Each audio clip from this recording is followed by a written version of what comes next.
1998, the year a little company called X Concepts hit the scene, and with their arrival came one of the most iconic toy lines of all time, Tech Deck.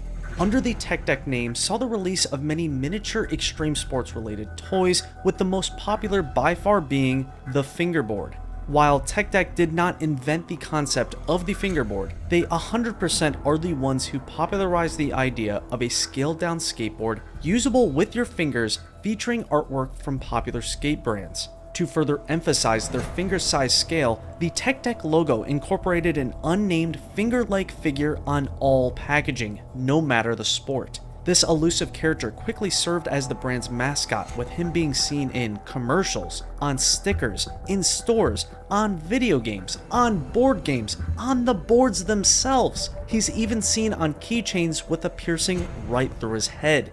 Or nail. It doesn't matter. Point is, he was everywhere. Borderline inescapable. Viral before viral was a thing. It was obvious what needed to be done. With boards of this size, it only made sense to have an optional rider to place on top for those fans who weren't tabletop tricksters. With a character this beloved and iconic, who better to represent the brand? Who better to be the first ever Tech Deck action figure? You gotta skate them, trade them, but don't underestimate them. Built fast, built to last, never let that power back. Obviously, they missed the mark on this one. Instead of giving the fans what they want, Tech Deck decided to instead launch the short-lived toy line Pee-wee Trickboarders in 1999. These ugly-looking miniature riders failed to ever become popular, only ever receiving a handful of various figures. The Pee-wee line did introduce some interesting concepts and provided some unique gameplay possibilities, but ultimately failed to capture a fanbase, resulting in a swift discontinuation. The Tech Deck brand then again thought, how do we combine the success of our fingerboards with the idea of action figure riders? Released in the year 2000 was the Tech Deck Street Luge series, which also incorporated longboard riders called Tech Deck Downhill. Now, if you thought making a miniature street luge with this type of figure included was destined to fail, you'd be correct. This attempt of Tech Decks to finally create the right skater for their iconic boards again proved unsuccessful, as only a few figures and playsets were ever released, marking again another failure for the company. If only the brand went with the obvious move. If only they knew the answer to their multi-year quest was right in front of them the entire time. Let me introduce you to Rodney, the first ever Tech Deck dude. A 2-inch tall plastic figure of unknown origin, released in an unknown quantity within an unknown year, likely given away for free, with the goal of gauging interest for a soon-to-be line of collectible finger figures. Little did Tech Deck know that this guy right here would help establish the brand as a household name and pave the way to a decade-long dominance over the toy industry. This is the story of Tech Deck Dudes.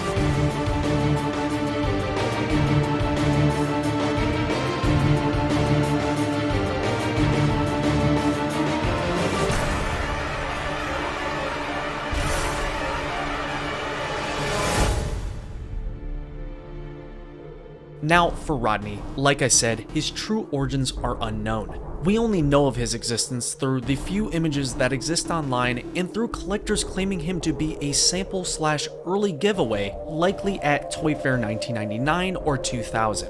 One thing is for certain, he definitely was never sold via any official means. A widely accepted theory is that he was handed out in a bag as some sort of way to tease/introduce the idea of the incoming dude line. We know of his name Rodney via this catalog visual, as well as through some posters made available to fans, where he is described as being at large. Now, his placement on this particular poster is significant, but let's not get ahead of ourselves. Actual real-life figure photos of Rodney can be seen on the front of the employees-only 2001 X Concepts product catalog, as well as on the back of some packaging. In the 2001 Game Boy Color game Tech Deck Skateboarding, Rodney also can be seen as a playable character, except he doesn't go as Rodney. The back of the box claims you play as Finger Guy, aka FG. While this was likely a simple mistake made by the developers, it does provide us early proof of the dudes definitively being sentient fingers, not thumbs as many believe. As for the figure of Rodney, he is known for quite possibly being the rarest of all dudes. And that's saying something when there's over 1,500 in existence. Tech Deck Dude's official launch would eventually come with the release of Crew 1 in the year 2000. Available in this first set of dudes, commonly referred to as crews, is 12 figures. Or is it 11?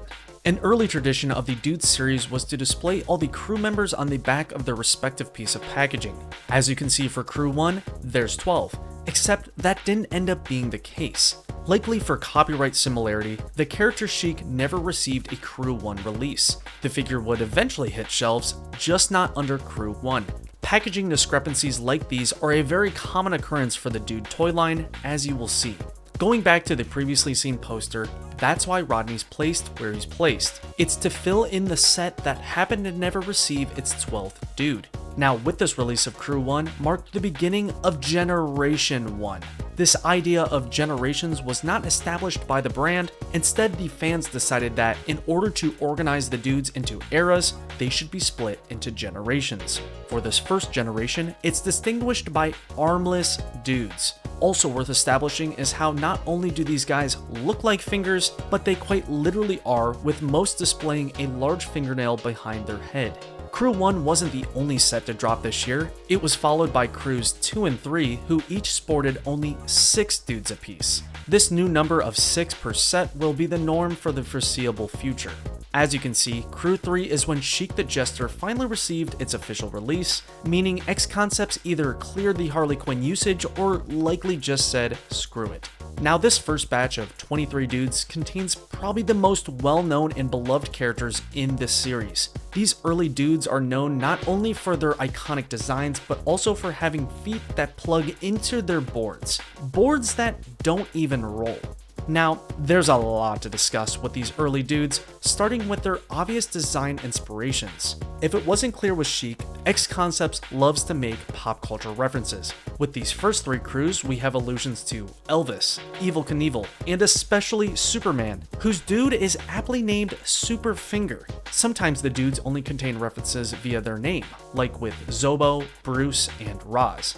As for all dudes ever created, there's likely some sort of reference being made, but it's not always 100% clear what it is, and a lot of times it's up for interpretation. Also within this batch is Fletcher, who's notable for being exclusively on a surfboard, and Flake, who's notable for being exclusively on a snowboard. Similar to Rodney, Flake is the only other pre-Crew 1 dude to be seen representing the company like a mascot. You've also got dudes Billy and Julio, who are the only 2 characters ever to share the same exact mold. There was almost another example of this phenomena, that being with Mikey and the unreleased Todd, a dude who never made it out of the 2001 X Concepts catalog. On that same page, we also see the intended first colors of Superfinger and the original name for Julio, that being Jesus, or more likely Jesus. On the card backs of these initial dudes, we can also see bios which further give backstory to each character. Reading these bios will transport you back in time, as many include mentions of bands, movies, and shows you haven't thought about in ages. When looking right below those bios, back at the diagrams showing who's in what crew, we begin to see more card back inconsistencies. For example, the figures shown for Flake, Stevie J, Lenny, and Crash are all slightly off compared to their official releases.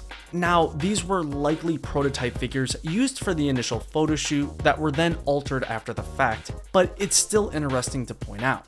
The only time any of these particular dudes have been seen outside of this context is with this sole photo from the Dude website, where it appears prototype Lenny was at one time boxed up within generic crewless packaging. Despite their incorrect representations, these images do return on many future cardbacks. Also seen on the back of Crews 1 through 3 is the mention of new dudes coming in 2001. How many exactly? Let's find out. Getting into it, we have the dude's first multi-pack release in the form of 6 different 3-packs totaling 18 figures. As seen on the front of the package, these crew 1 through 3 dudes aren't new, but contain new designs. This is a running trend for most future releases. If a dude is brought back in a new series or new variety pack, expect new variants. Each dude seen in these 3-packs again has plug feet and again rides boards that confusingly don't roll.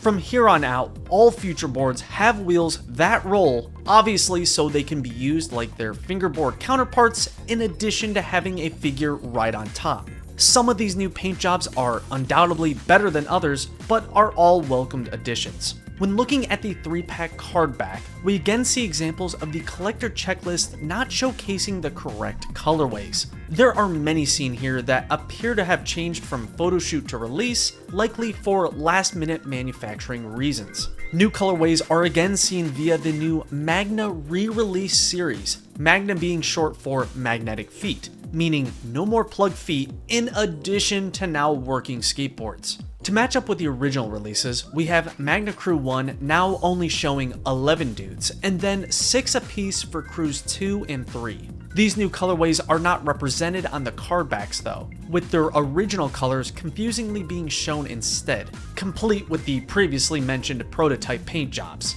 To further add to the incorrect visuals, Magna Crew 1 shows dudes spin and flake, even though they never received Magna variants with those specific colors, bringing the actual total of new Magna Crew 1 to 9. When it comes to the color changes each dude goes through, it varies. Some receive quite dramatic transformations, while others receive only slight changes, with some even receiving no appearance change at all, just new feet and a new board.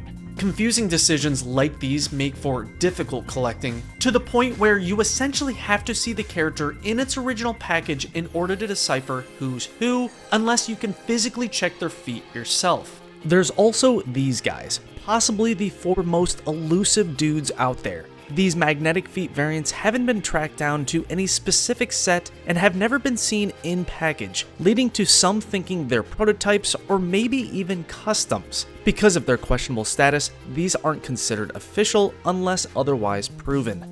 Further Crew 1 variants come in the form of Tech Deck Mini Dudes, as they're called. This was a series of scaled-down dudes attached to keychains brought to us by the now-defunct company Fun For All, who specialized in this exact thing. Again, 11 were said to exist within the Crew 1 release, but images of only 6 exist online. There is a rather large chance that the other 5 never went into production, similar to the previous example. This suspicion is further backed up by opening up a mini dude package and seeing the mention of Crews 2 and 3 coming soon. These never came to fruition and only exist via this internal advertisement. Color variant wise, these mini dudes are identical to their original releases, despite, again, the character checklist displaying the incorrect prototype paint jobs. The card backs did provide neat pop-out collector's cards though, so at least there's that. Time to look at some actual new dudes, those being the ones seen in Crews 4, 5, 6, and 7. Within this batch of 24 new dudes, magnetic feet are now the staple of the series, made clear by the Magna subtitle again under each crew number. The inspirations this time around range from Rat Fink, Jason Voorhees / Norman Bates, Bubblegum Crisis, John Wayne, Rambo, Frankenstein's Monster, and Sid Vicious. Of course, every character has a name and appearance that relates to some person, sport, or stereotype, but we're just going to focus on the more obvious parodies. The designs seen in Crews 4 through 7 are definitely on the wilder side, with some even holding items despite their complete lack of arms. One of those equipment-toting dudes, Homer, is notable for being an early example of having a nearly indistinguishable variant within the same crew. When you stumble into an original Crew 6 Homer, you're either going to see the pink or white lace version. Instead of either being intended variants, this is likely due to a manufacturing paint inconsistency. This exact phenomena is seen time and time again with different dude releases. It's ultimately up to the collector if they count these as separate or pass them off as simple errors not worth hunting down. Some of the more notable inclusions within this batch is Alpine, who again sports a snowboard, Cosmo, who has the first detachable helmet, and Sergey, who despite being a toy for kids, proudly dons a communist hammer and sickle logo. As you can probably guess, there exist more cardback airs, mostly for Crew 5, with its packaging displaying more detailed versions of Ratmaster Thumb and Woody. Again, these sorts of airs are worthy of discussion because the physical copies of these likely exist somewhere out there. For example, there's the 2001 Deluxe Series, a set of 12 individually packed dudes from Crews 1 through 5 who not only come in new colors, but also include a ramp and various obstacles to play with. On that specific card back, we not only see Rodney, but also this render for Woody.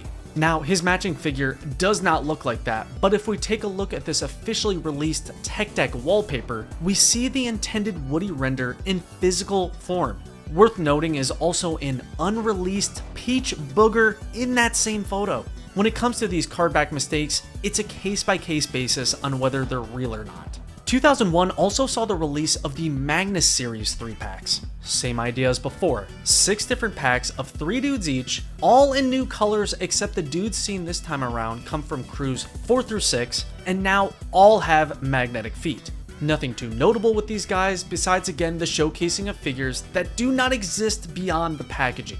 And also the fact early versions of the 3-packs display Draco's name as Incubus. If you thought the color variations were already getting a little out of control, welcome to the world of single pack variants, aka the most confusing element of Tech Deck dude collecting. Starting with the Magna Crew 1, Tech Deck decided to release individual variants of only some dudes. As for the 2001 singles, there were 8 made for Crew 1, 1 made for Crew 2, 2 made for Crew 3, 2 for Crew 4, 1 for Crew 5, 3 for Crew 6, and 4 made for Crew 7. You might be wondering, why didn't everyone receive a single pack variant, and for the ones who did receive one, why those ones? The decision for which particular dude received a new color was likely based on how well the original figure sold. That sales-centered thought process makes sense, but why are some of the paint jobs so subtle? Yes, some of these singles are quite cool and different, but others seem pointless with how little they differ from the original. Some of these single packs are thought to be exclusive to Tech Deck branded school supply bundles, some appear to be a new way of acquiring previously exclusive 3-pack dudes, and some are even notable for including extra boards. All of these reasons combined with the complete lack of release pattern is why single pack variants are a collector's worst nightmare. The cardbacks seen on these figures feature only old artwork, so they're no help in determining exactly how many exist. Because of that lack of crew checklists and their sometimes extreme obscurity, the exact number of single pack variants is unknown, though most, if not all, will be shown today. Things get even more interesting with the release of the JCPenney's exclusive Crew, featuring 6 new figures, 3 of which are dudettes. These obscure skaters were said to be only given away to JCPenney's shoppers who spent $25 or more in the children's department during a set period of time, to which after the dudes and dudettes were then purchasable, again, only at JCPenney's. Besides another Elvis clone, the only other obvious parody is Ian Stein, who's meant to resemble that one guy from Oppenheimer. These figures' exclusivity was made clear by a logo seen on the front and back of the packaging. For the most part, the card back for these figures appears to be accurate, besides the omission of Candy's shirt graphic. In their defense, all Tech Deck dude packaging does include the phrase, "parts and colors may vary," so they covered their ass. Probably the most notable 2001 release comes in the form of the Skate Crew, a series of 12 dudes not representing fingers, but instead the mascots from big skate brands. Some would maybe consider these their own Tech Deck series, but the dude name is seen in the corner of each package, therefore confirming their status. For Series 1, each figure is meant to be a version of the well-known skate mascots Wet Willie, Flameboy, and Devilman from World Industries, and the Grim Reaper from Blind. These figures are similar to the dudes in many ways, with their size, heavy referencing, and magnetic feet. Occasionally, you'll run into copies of Series 1 Skate Crew members that don't advertise being magnetic. These are just identical foreign variants that do actually include the word Magna just underneath the bubble. The dudes seen in the Skate Crew series typically lean even stronger into who they're parodying, like with the Notorious B.I.G., Bruce Lee, and Coolio. Of course, other references are made, but like normal dudes, some are less obvious, and sometimes the mascots are just purely representing themselves. Wrapping up the year, we have to at least mention the collector cards available within the Sports Illustrated Kids magazine. Of the 9 initial cards released, many unreleased variants can be seen on the back, most notable of which being Nick and Tank. These 2 specific colorways appear to have been made into real figures, but have not received any official releases, only ever being seen on these 2 cards. And lastly, there's this. A pair of Tech Deck branded shoes that includes an additional figure. Now thankfully for collectors, these shoe pack-ins are purely re-releases, with this particular pair including a Magna Crew 1 Lenny. There are said to be shoeboxes out there featuring other dudes, but no images exist online for proof. 2002, a big year for the dudes. Starting off, we have the massive release of 8 new crews of 6 dudes each, bringing the total to 15 different crew sets. Within this giant batch of 48 new figures, there's a lot to discuss, so let's get the more obvious stuff out of the way first. The JCPenney's exclusive crew surprisingly returns here, now under the Crew 12 distinction. These 6 figures are identical to their original release and are not exclusive to anywhere. This decision was likely made to further expand the Crew series with dudes and dudettes that many might not have even known were previously released. When talking dudettes, many more are seen within this batch, 9 to be specific. One of those being Barbie, who at first glance appears to be male, but later concept art for the character says otherwise. This fact is up for debate. Their bio doesn't give us much, and collectors can't seem to agree if that's a soul patch or a piercing. Also seen within these new crews is X Concept's first attempt at redesigning previously released characters. Here we have new molds for Billy, Petey, Stevie J, and Billy again. This idea of grabbing an old dude and redesigning them with a completely new mold is a very common practice for the toy line. We will go over countless more examples of this in the future. It's just particularly interesting how fast Billy received his second and third molds. Worth noting with Stevie, this time his J is in quotations, so it's possible that's alluding to a different person. That is sort of debunked when comparing their bios, which are nearly identical. That is the case for any dude who's re-released. The bio will be somewhat familiar, but incorporate new/different bits of information. As for Stevie J specifically, he's actually based on the real-life Stephen James of Finesse Skateboards, who worked at X Concepts at one point, so him having multiple molds isn't too surprising.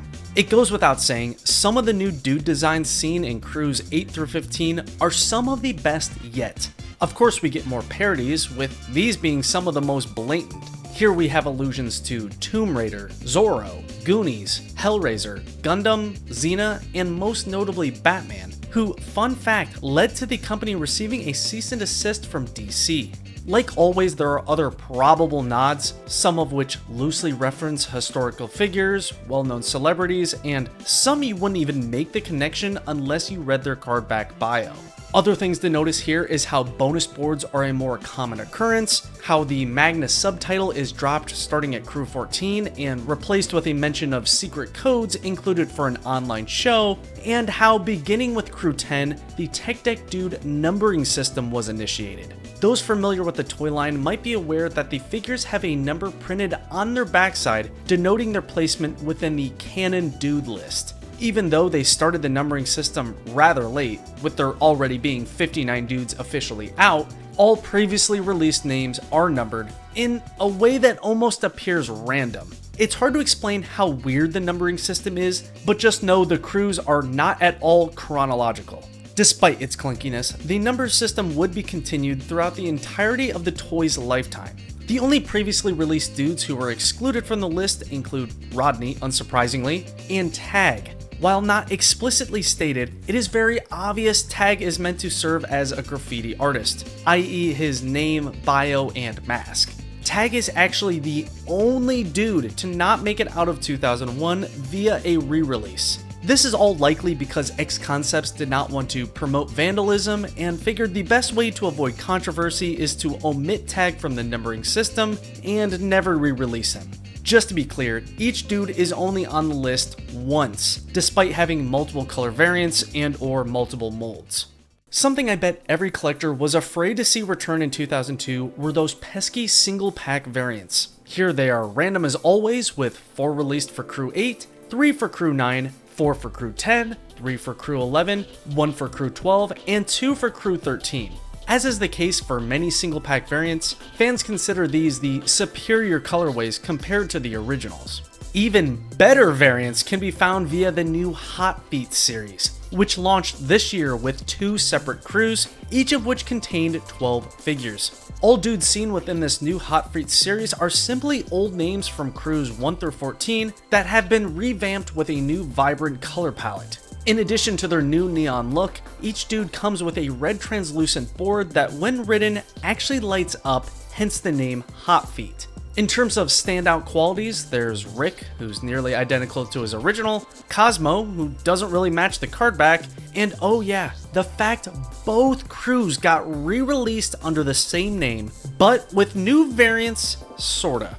Okay, so to make this less confusing, Hot Feet's Crew 1 and 2 release, then both re-release using the same packaging and many of the same dudes, except 6 are new in Crew 1 and 5 are new in Crew 2. Now, this is dude collecting confusion at its peak. There seems to be no logical pattern to why the sets received different amounts. Some of the new variants quite obviously are meant to be complete redesigns, while others are only slightly changed from their originals. Thankfully, the new re-release card backs are accurate, except for Cosmo, who again doesn't look like that. On a less confusing note, we see the continuation of the previously seen Magna 3-pack series. Here in 2002, we get Series 2, 3, and 4, each of which contain the standard 18 dudes. Again, these feature no one new, not even new molds, just all familiar faces from crews 1 through 14. As you can probably already tell, Tech Deck was going all in on the color variant concept. The reason behind this bombardment of different colors is to force the buyer into a gotta collect them all type mindset. Something you'll notice when looking at these lineups is the strange inclusion of old molds alongside new ones. This can be seen with, again, Billy and Petey, who you wouldn't think they'd allow to come back after a redesign, but the two versions coexist here, albeit in separate series releases. Seen within these many new colorways is further nods to pop culture, like with Donnie, who appears to reference Spy vs. Spy, and also Susie, who when you combine her now 3 different looks, creates an undeniable Powerpuff Girls reference. This idea of connection made via colorway will return many times in the future, as you will see. Only seen within the Series 4 Magna 3-packs do we see the occasional Hot Feet character thrown in. Now these are not seen on the card back, so it can be confusing, but these 6 figures right here were only ever seen individually in the center of some Magna Series 4 3-packs. Because of them only being sporadically thrown in, they're some of the hardest dudes to get your hands on. Last thing to point out with the Magna series is Tank's visual does not match, Biff is now officially renamed to Scott, and actually, there was one more planned series. Only seen via this employees only catalog page is the supposed Series 5, featuring all new, never before seen colorways. These appear to have never made it past the artist render stage, but are interesting still as they showcase the first ever variants for Crew 15, in addition to some new colors for Crews 13 and 14 that likely would have been fan favorites. Moving on, we see the return of the Deluxe series with 2 new sets featuring 12 dudes apiece from Crews 1 through 13. Nothing too new overall, same types of obstacles, same new color variant idea, complete with incorrect card art, with the most blatant example being the newly named Scott. Included in the Deluxe 2 release was this figure, with a card back that says he actually is meant to look like this. That mistake isn't too surprising as we've seen it happen many times before, except for the fact that this blue Scott, he exists. This guy right here is considered one of the most elusive dudes ever released. It's unlikely he was a single pack variant as his color is an exact match with an official render. Blue Scott is thought to be likely an unreleased prototype or a possible one-off deluxe variant, but that is unlikely given the series only received 36 figures, no extras, no variants. The only other series that made a comeback in 2002 was the Skate Crew, with the addition of crews 2, 3, and 4. Instead of there being 12 in a crew, it is now only sets of 6. Here we not only see new designs and characters from Blind and World Industries, but we're also introduced to some new faces from brands Pig and Toy Machine. These overall are some of the most unique figures out there, especially the Pig characters, who you would likely not be able to identify as dudes unless you were really in the know. Not only do these Skate Crew showcase some of the wildest designs in the entire series, their packaging as well is quite diverse. Most of these figures are meant to simply represent their respective skateboard art, while others like, again, World Industries for example, really lean into the tech deck parody trend. Even those examples though have real life board counterparts. Something to note with the Reaper scene here, there was once a prototype design made for him where he was posed in his more traditional stance, though he never made it past this early mold. Even more obscure, unreleased lore related to the Skate Crew series was revealed by prior X Concepts designer Jeff Batson when he showcased these figures, who aren't immediately recognizable, but they have a crazy backstory. When the first Skate Crew was shown in the 2001 employee catalog, on the bottom of the page was a statement claiming Alien Workshop and Tum Yeto figures were coming soon. The Tum Yeto dudes would eventually materialize in the form of the previously seen related brands, but for Alien Workshop, nothing. These figures right here are almost certainly the planned Alien Workshop crew members, with their designs perfectly matching those seen on some of their popular boards. The artist behind one of the mascots even posted about the figure on Instagram, where he stated his past disinterest with turning the board design into a physical toy. On a way less interesting note, for those who missed out on the 2001 Skate Crew 1 release, 3 packs were made available in 2002 featuring 9 of the original 12 dudes, all of which belong to World Industries. The 3 sets seen in this release only include previously seen figures, so nothing to write home about, except for the fact this card back showcases Flameboy's accurate weapon, unlike the original release which looked to have featured an M16. For the remainder of the year, the releases really start to get spicy. First, with the Creatures line, which started with Species 1. The dudes seen in the set of 6 are unlike anything we've witnessed prior. Despite their radically different size and appearance, these 6 monsters are dudes and are still meant to represent fingers, believe it or not. This is proven with their designs continuing to incorporate fingernails. The creatures are also notable for being included in the dude numbering system. Spin-off series like these typically aren't, but for one reason or another, all creatures are counted in the list. Not only are these the first finger-based dudes to feature arms, but their arms are rather complex, with them allowing for articulated movement. Despite this, all dude spin-offs are considered outside of the generational eras. To match with the creatures' designs, Tech Deck decided to give the figures unique themed boards, complete with new textured borders. Initially, when the creatures were announced in an X Concepts employee catalog, they were shown with these different names and designs. It appears originally they were going for an even more finger-like look. These were thought to only exist via concept art until, again, designer Jeff Batson revealed that the dudes did make it to the prototype phase, with proof in the form of a real-life Clobster. Not only that, Jeff is also in possession of this custom Rodney, who appears to have been a potential prototype model for the planned creature Orcus. With both of these coming from a certified original designer, the likelihood of others like them existing is quite high.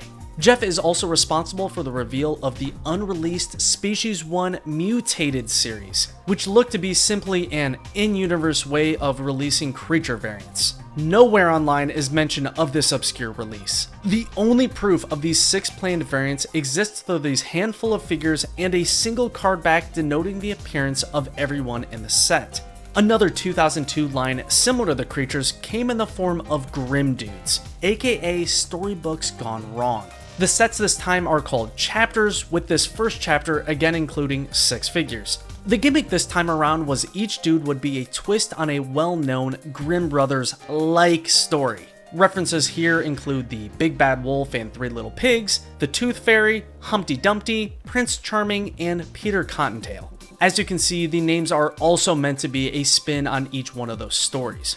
Unlike the creatures with their more traditional bios, all Grimm characters are instead given a small paragraph of lore which ties together all 6 dudes in the set. When it comes to the designs, they are not finger-themed and instead just aimed at being grotesque versions of their storybook counterparts, with some of their designs, namely Three Pig, being rather intense for a kid's toy. Tech Deck would continue to experiment with the launch of several unique dude spin-offs, starting with the electronic voice command Talkback motorized skateboard series, commonly referred to as just Talkback Dudes. This initial release came with 6 figures total, all originating from crews 1 through 5. The dudes seen in the series are purely repeats and not at all exclusive. The real selling point were the boards. The Talkback name comes from the board's built-in ability to shout phrases at you whenever combined with a Magnafoot rider. Similar to the Mini Dude keychains, Tech Deck decided to partner with a different company to produce these, that being the still active Jazzware Incorporated. It's not 100% clear, but the boards also appear to have some movement capabilities, but because of their obscure status, that is unconfirmed.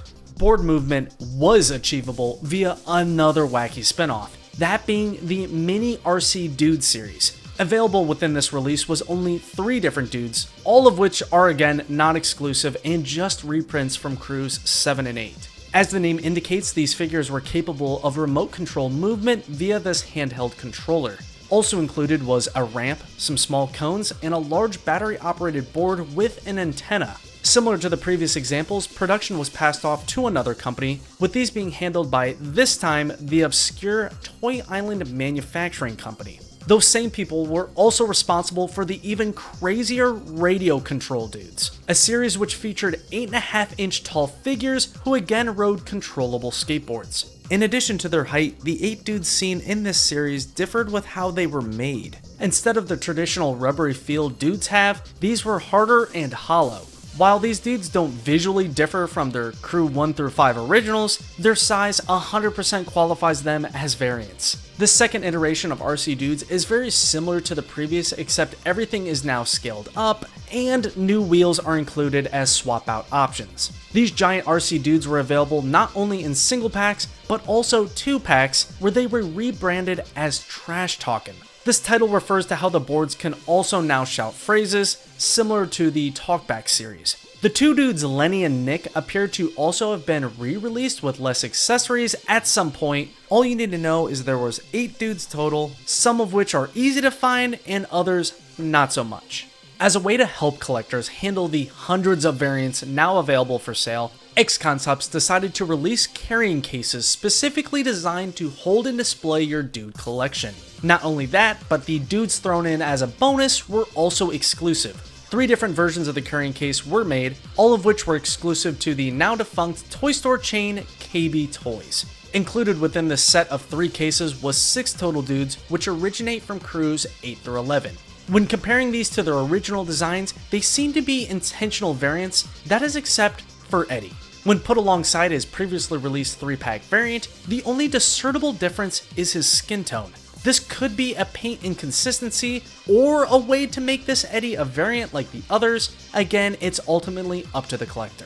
As for the cases themselves, they are capable of holding only 12 dudes, but do have additional board storage and metal strips in each cubby, allowing all Magnafeet riders to easily keep in place when on the go. With the end of Generation 1 drawing near, aka the Armless era, Tech Deck decided to release several, oftentimes large obstacle course-like ramps specifically made with dudes in mind. Because of how many releases fit this description, collectors often combine them under the umbrella term playset. On the smaller end of the playset subgenre, we have the Interchangeable Skate Park series, a series which launched with 3 different releases, those being Funbox Fiasco, Stair and Rail Shuffle, and Rail Rampage. Each park segment is meant to represent a different stair/rail/ramp combo, some of which can combine together, hence why they're commonly referred to as interchangeable. One exclusive dude variant was included per set, which is usually the case for these sorts of releases. Only here could you find this Crew 3 Sumo-san, Crew 9 Billy, and Crew 10 Stevie J. This is done to force buyers into paying for the entire playset, when in actuality, most just want the exclusive variant. This sales tactic is again seen with the Daredevil race set, which includes an exclusive tank. This Crew 1 tank variant not only differs with its colors and altered name, but also with the Z confusingly printed on his helmet. The idea with this set, and others like it, is to provide a large buildable ramp that allows for an impressive jump or obstacle to overcome. Most of these playset stunts are self-explanatory and or immediately obvious when looking at the box. After that, we hit a bit of a weird point in the Tech Deck Dude timeline. With us still within the first generation, we shouldn't be seeing arms, but look what we have here.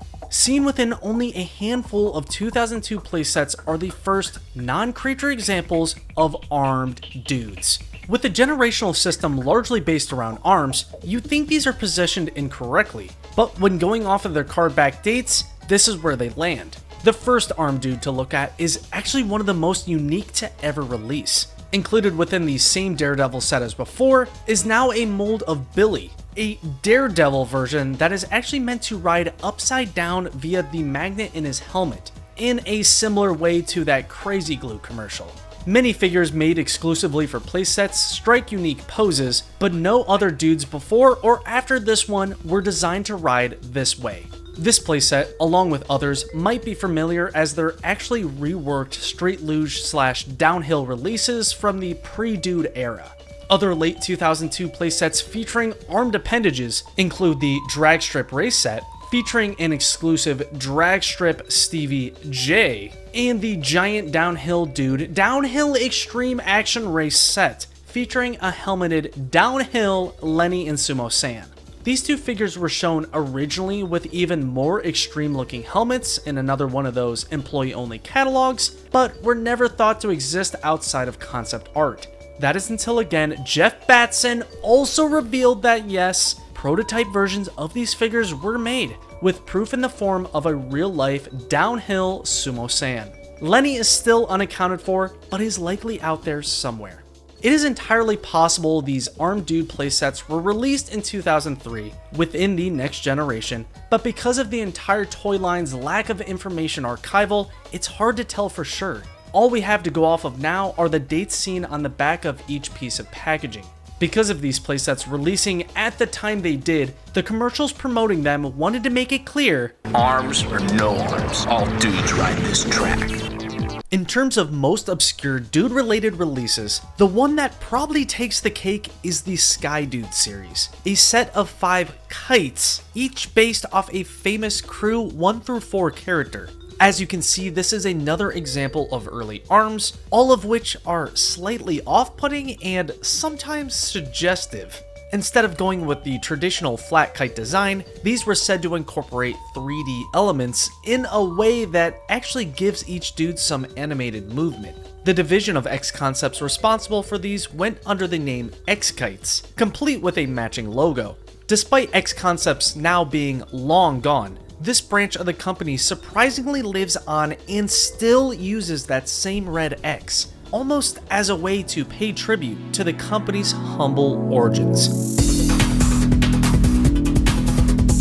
Right off the bat, we see the return of the Talkback Boys, except this time actually, some dudettes are involved. With this second release, the series is now shortened to simply Talkback, and the sets are now considered their own crews. Similar to the first release, this features only 6 repeat figures, with these being from crews 7 through 12. And the boards seem to be identical as well, with them shouting the same phrases. Both crews have wording that indicates possible audio-based reactions, but again, little is confirmed when it comes to this obscure series. There aren't even pictures of all Crew 2 members available online. The only real thing of note with this second release is the card back showcasing what looks to be a blue shirt Simon. Given the series' repetitive nature, he's likely not unique and only looks like a variant due to the photo shoot's lighting.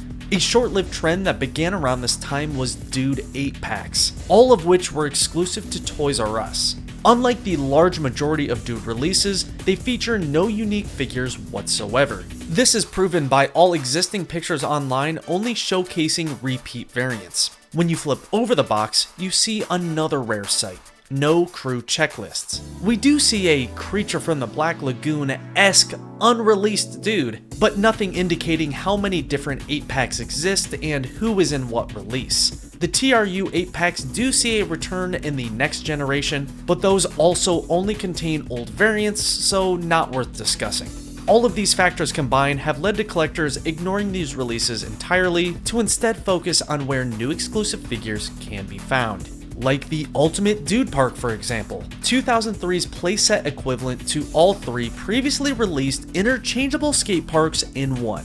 When it comes to the ramps available, it's all old news, but that Crew 13 Blue Brad included, he's exclusive. If you somehow are able to track down this version of the Dude Park, aka the rarest playset ever released, you would then be able to own another exclusive, the green Crew 15 Timbo.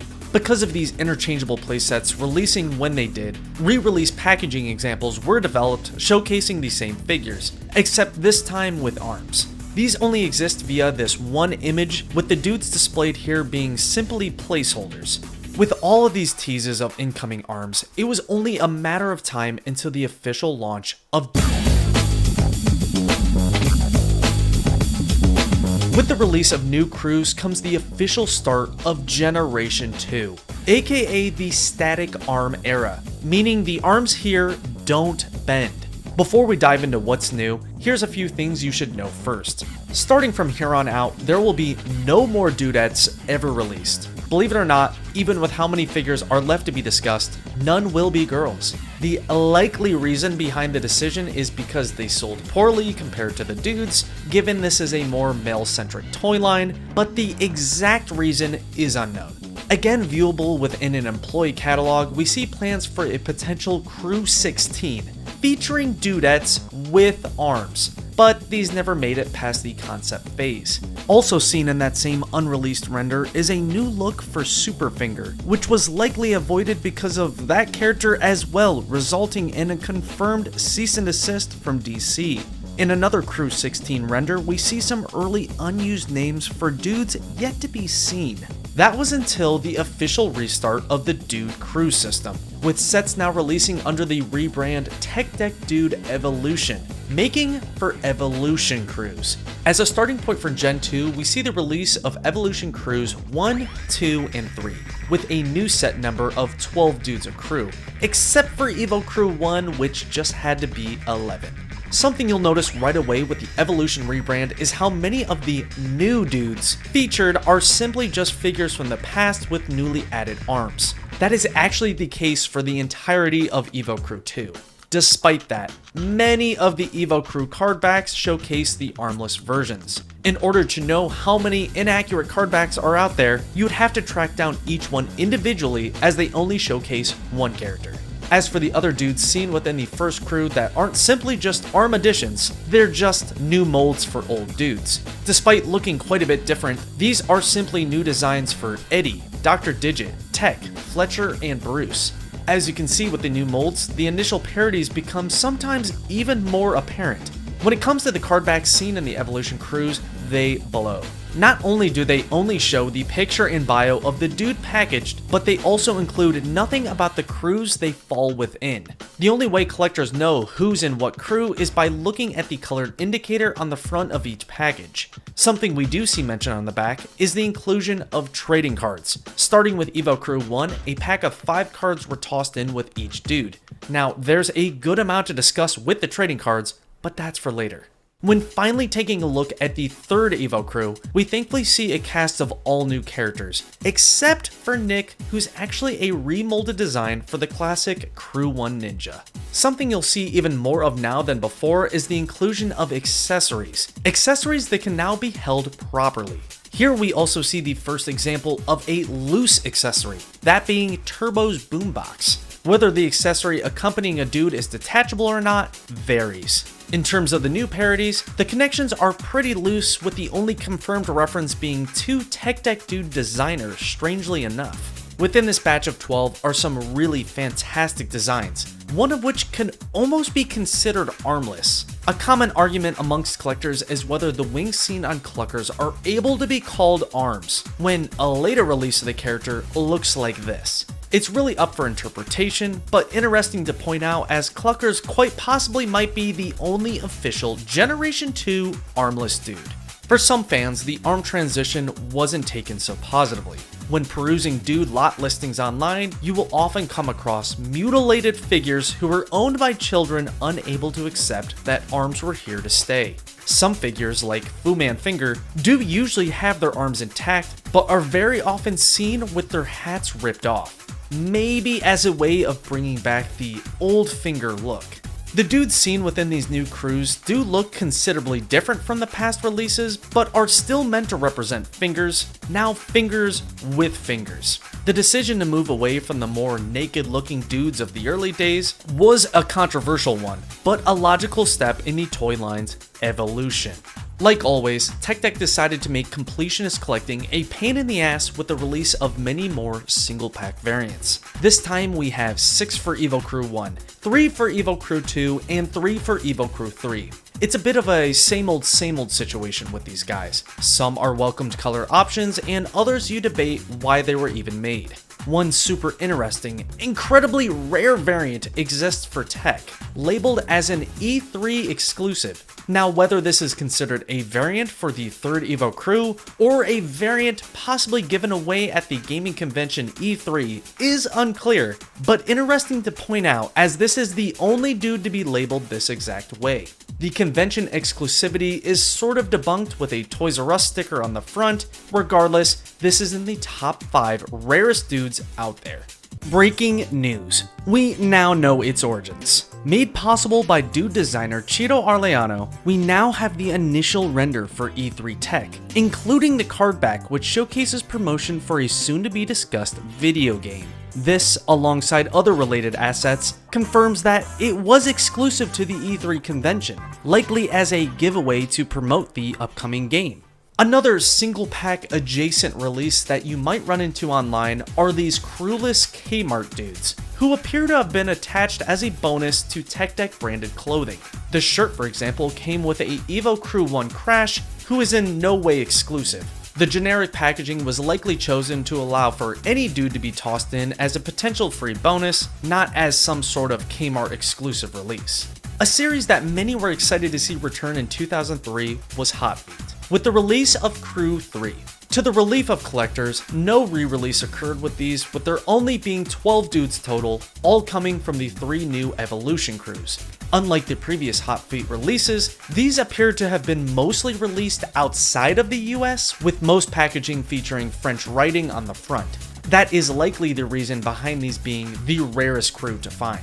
Although all 12 in the set feature arms, the card back says otherwise. Like the previous examples, not only will many color representations be incorrect, but their arm statuses will also often be inaccurate, with this being an especially egregious example of both. Hot Beat figures are also seen in the first ever Hot Beat 3 packs. Available in 6 different sets were 18 dudes total, all sporting new neon colors courtesy of the Hot Beat branding. Similar to the previous Vibrant variant 3 packs, one light-up board is included to get the full Hot Beat effect. The exact release date for these is unknown, but very likely 2003 given the dudes present. Again, we only see figures from Evo Crews 1 through 3, and again we see all sorts of errors on the card back. Color-wise, for the most part they're correct, but in terms of arm accuracy, wow are they off. With many of these releases falling within a transitional period, it's not surprising some old art is being used, but 8 out of the 18 missing arms? How about some quality control? World Industries and Blind are back with the release of Skate Crew 5. Not only are the original Skate Crew brands again the focus, the set number increases back to the original 12. Of those 12, 10 are based around Flame Boy and Wet Willy, and only 2 are Blind related, one of which is a repeat from Skate Crew 1. Parodies are present, and the designs are that to be expected of the series, with some dabbling in rather adult ideas for a kid's toy. Many of these new skate crew members, as well as some from the past, were also made available through 2 vertical 3-pack series, one in blue and one in red, adding up to 7 different sets. Like the previously seen Skate Crew 3-packs, these are purely reprints, meaning only old dudes we've seen already. Some very keen-eye collectors claim these actually have slight paint inconsistencies, making them variants, but at that point, we're just splitting hairs. 2003 was also the year the creatures returned to shelves with their Species 2 release of 6 more figures. Despite their extreme vibe departure from the traditional dude look, the creatures remain fingers, with each one of their designs still incorporating a fingernail indentation on the back of their head. Seen within this batch of disgusting dudes is a H.P. Lovecraft nod, a very bizarre Quasimodo parody, more unique boards, a detachable weapon, and an inaccurate color card back. Similar to all Dude spinoff figures, they're some of the most coveted collectibles, none more than the prototype Pam. Originally seen as concept art is this bikini variant of the bug-eyed beast. Only later were images found of the figure in 3-dimensional form. The change made from prototype to official release is not at all surprising given, again, the age demographic of the dudes. The creature's lore gets even crazier when looking into the planned 3rd species release, only viewable on an archived version of the original sculptor's website. That sculptor being Ralph Cordero of Toxic Mom Studios. These 6 figures right here appear to have been planned for a future release but were cancelled for unknown reasons. In terms of design, these appear to be some of the most complex ever seen, with one character boasting up to 10 articulated joints. Through the few existing images available online, we can see the continuation of the fingernail gimmick despite not even loosely resembling fingers. Information on these is sparse, but we do know Muck was intended to be a dude literally made of shit. Tech Deck's Gross Out era continues with the Grim Dude follow-up release of Chapter 2, which brings us 6 new fairy tale interpretations. This time around, we have references to Cinderella, Johnny Appleseed, Tweedledee and Dum, Pinocchio, Red Riding Hood, and the 3 Blind Mice, in the form of one of the most horrifying dudes ever released. Not only are these highly detailed figures beyond cool, the boards they ride on are easily the craziest seen in the whole Dude series. Grim Chapter 2 surprisingly does not feature the Tech Deck Dude logo, causing some collectors to call into question if they should be counted as legit. But who are we kidding? Dudes are mentioned in the small print, and leaving the logo off the front was a decision likely made for them to stand more on their own. Though that choice is what likely led to the Grim line never receiving a 3rd official release. That doesn't mean one wasn't planned though. Seen on the Flickr page of the original concept designer are images showcasing the unreleased, likely 3rd chapter in the Grim series. Sadly, only photos of 3 of the likely 6-figure set have been found, with the 3rd character found from a background image seen on a Toxic Mom Studios website archive. Given the artist connection and photoshoot similarity, these are very likely from Toxic Mom and are Grim related, with one being an obvious tortoise in the hare reference. It is unclear what stories/fairy tale the other characters are meant to represent, but we do know the planned name for this guy was Big Hand. Breaking news. Further information on Grim Chapter 3 has been brought to us by again designer Cheeto Arleano. With the images he was able to provide, we now know the entire Chapter 3 character lineup, including the tortoise and the hare, now split, and the speculated lamb-like figure, now confirmed as Little Bo Peep, in addition to references to the Cheshire Cat, Mad Hatter, and the Ugly Duckling. Turns out Big Hand was just a false lead. In addition to final looking models, we see an early sculpt sheet with text proving what we thought all along. Instead of being handled by an outside company, X Concepts decided for their 3rd remote control related Dude release, this time they'd handle the production. What resulted was 2 separate releases under the name RC Dude.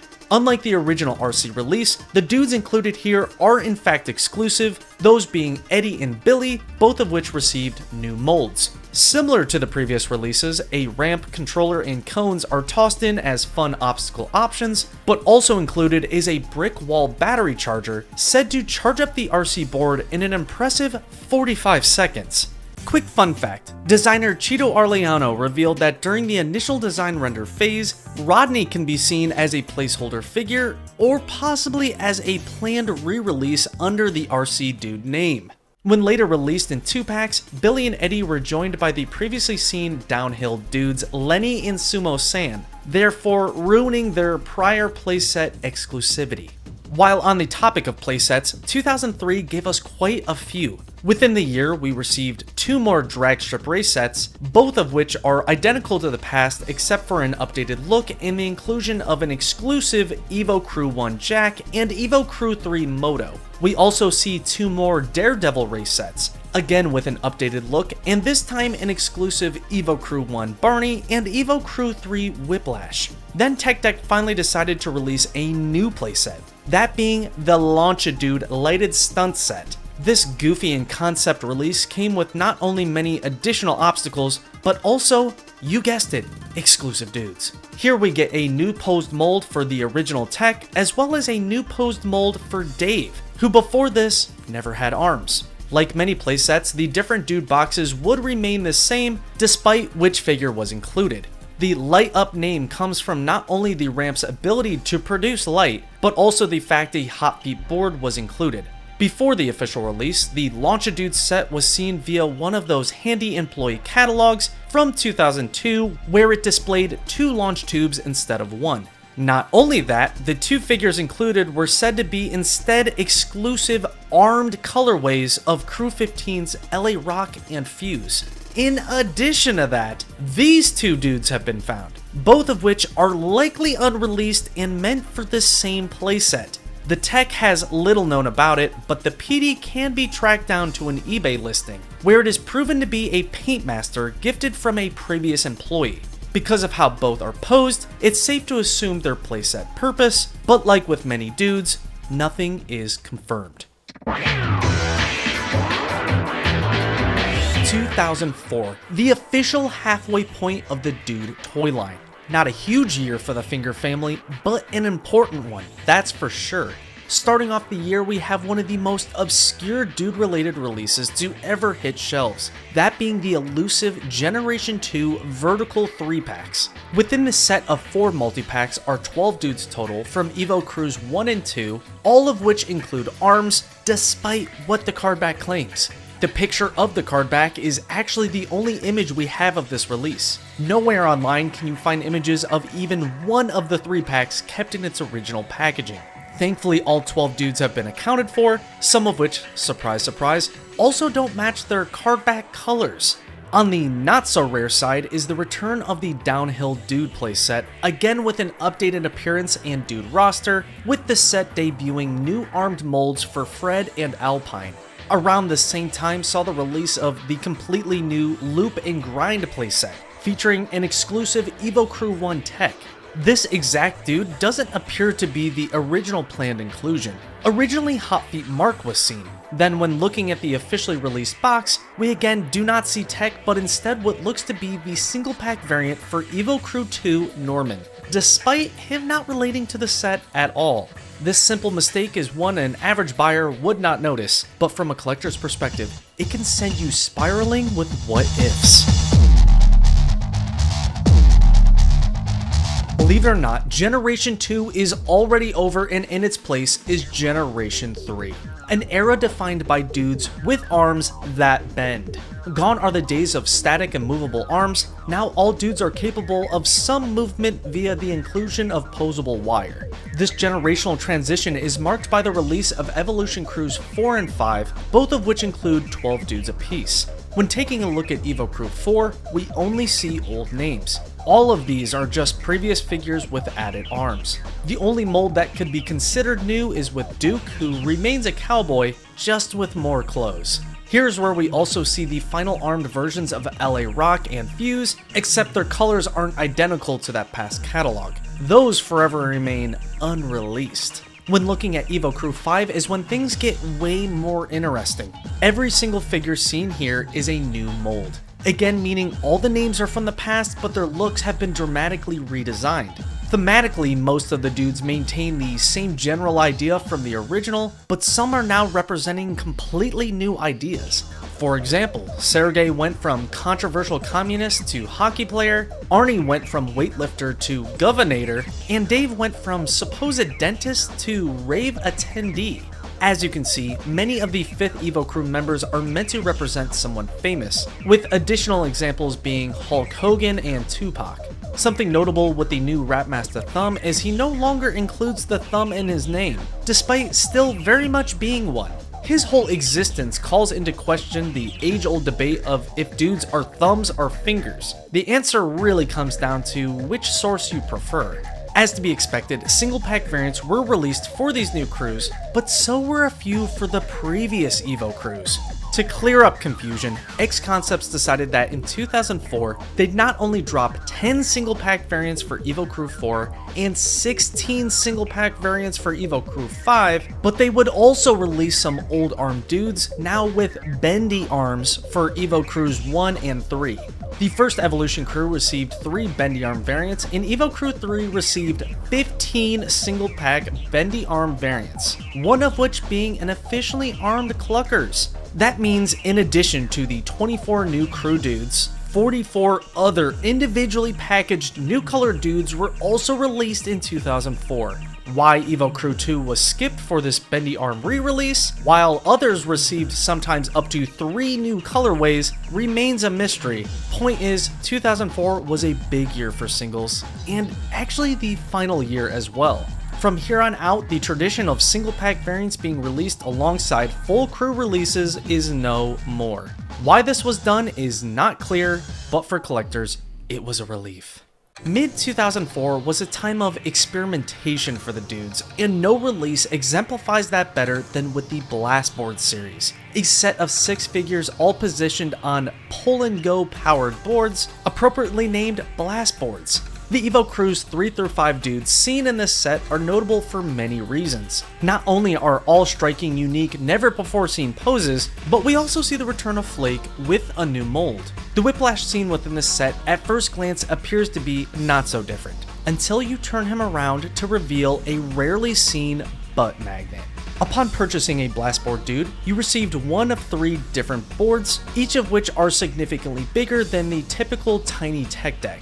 To give consumers a use for the boards, the Blastboard Obstacle Course was released the same year with the same Timbo, but with 24 additional obstacles to go around, on top of, and to ramp off of. Compared to previous releases, this playset is on the lamer side, but is notable for showcasing an unreleased dude smack dab on the front of the box. This specific blonde-haired Timbo is just another example of a display-only dude, who is likely out there in some form, just not in any official capacity. This first series of Blastboard dudes would see a return in 2 separate 3-packs exclusive to Toys R Us, except these included no one new whatsoever. There's several more examples of X Concepts getting creative, like with the Magnetic Mission Gear set, which launched with not only a Series 1, but also a Series 2 in 2004. Taking a look first at Series 1, we see the 6 dudes available are split into 3 separate themes: Scuba Squad, Astronauts, and Special Ops. The gimmick this time around is each dude has magnets on their back and hands, allowing for all sorts of accessories to be held. In addition to the different weapons and tools included, there's some small companion creatures and optional clothing to switch into. All the dudes featured here are from the past, but are given all dramatically different molds, with some being almost unrecognizable. Many of these design changes were made to better fit the given theme and allow for helmets to be worn. For the second series, they were again split into 3 themes, included many various accessories, and again featured new molds of 6 old characters, with Duke's new look being especially jarring when compared to the original.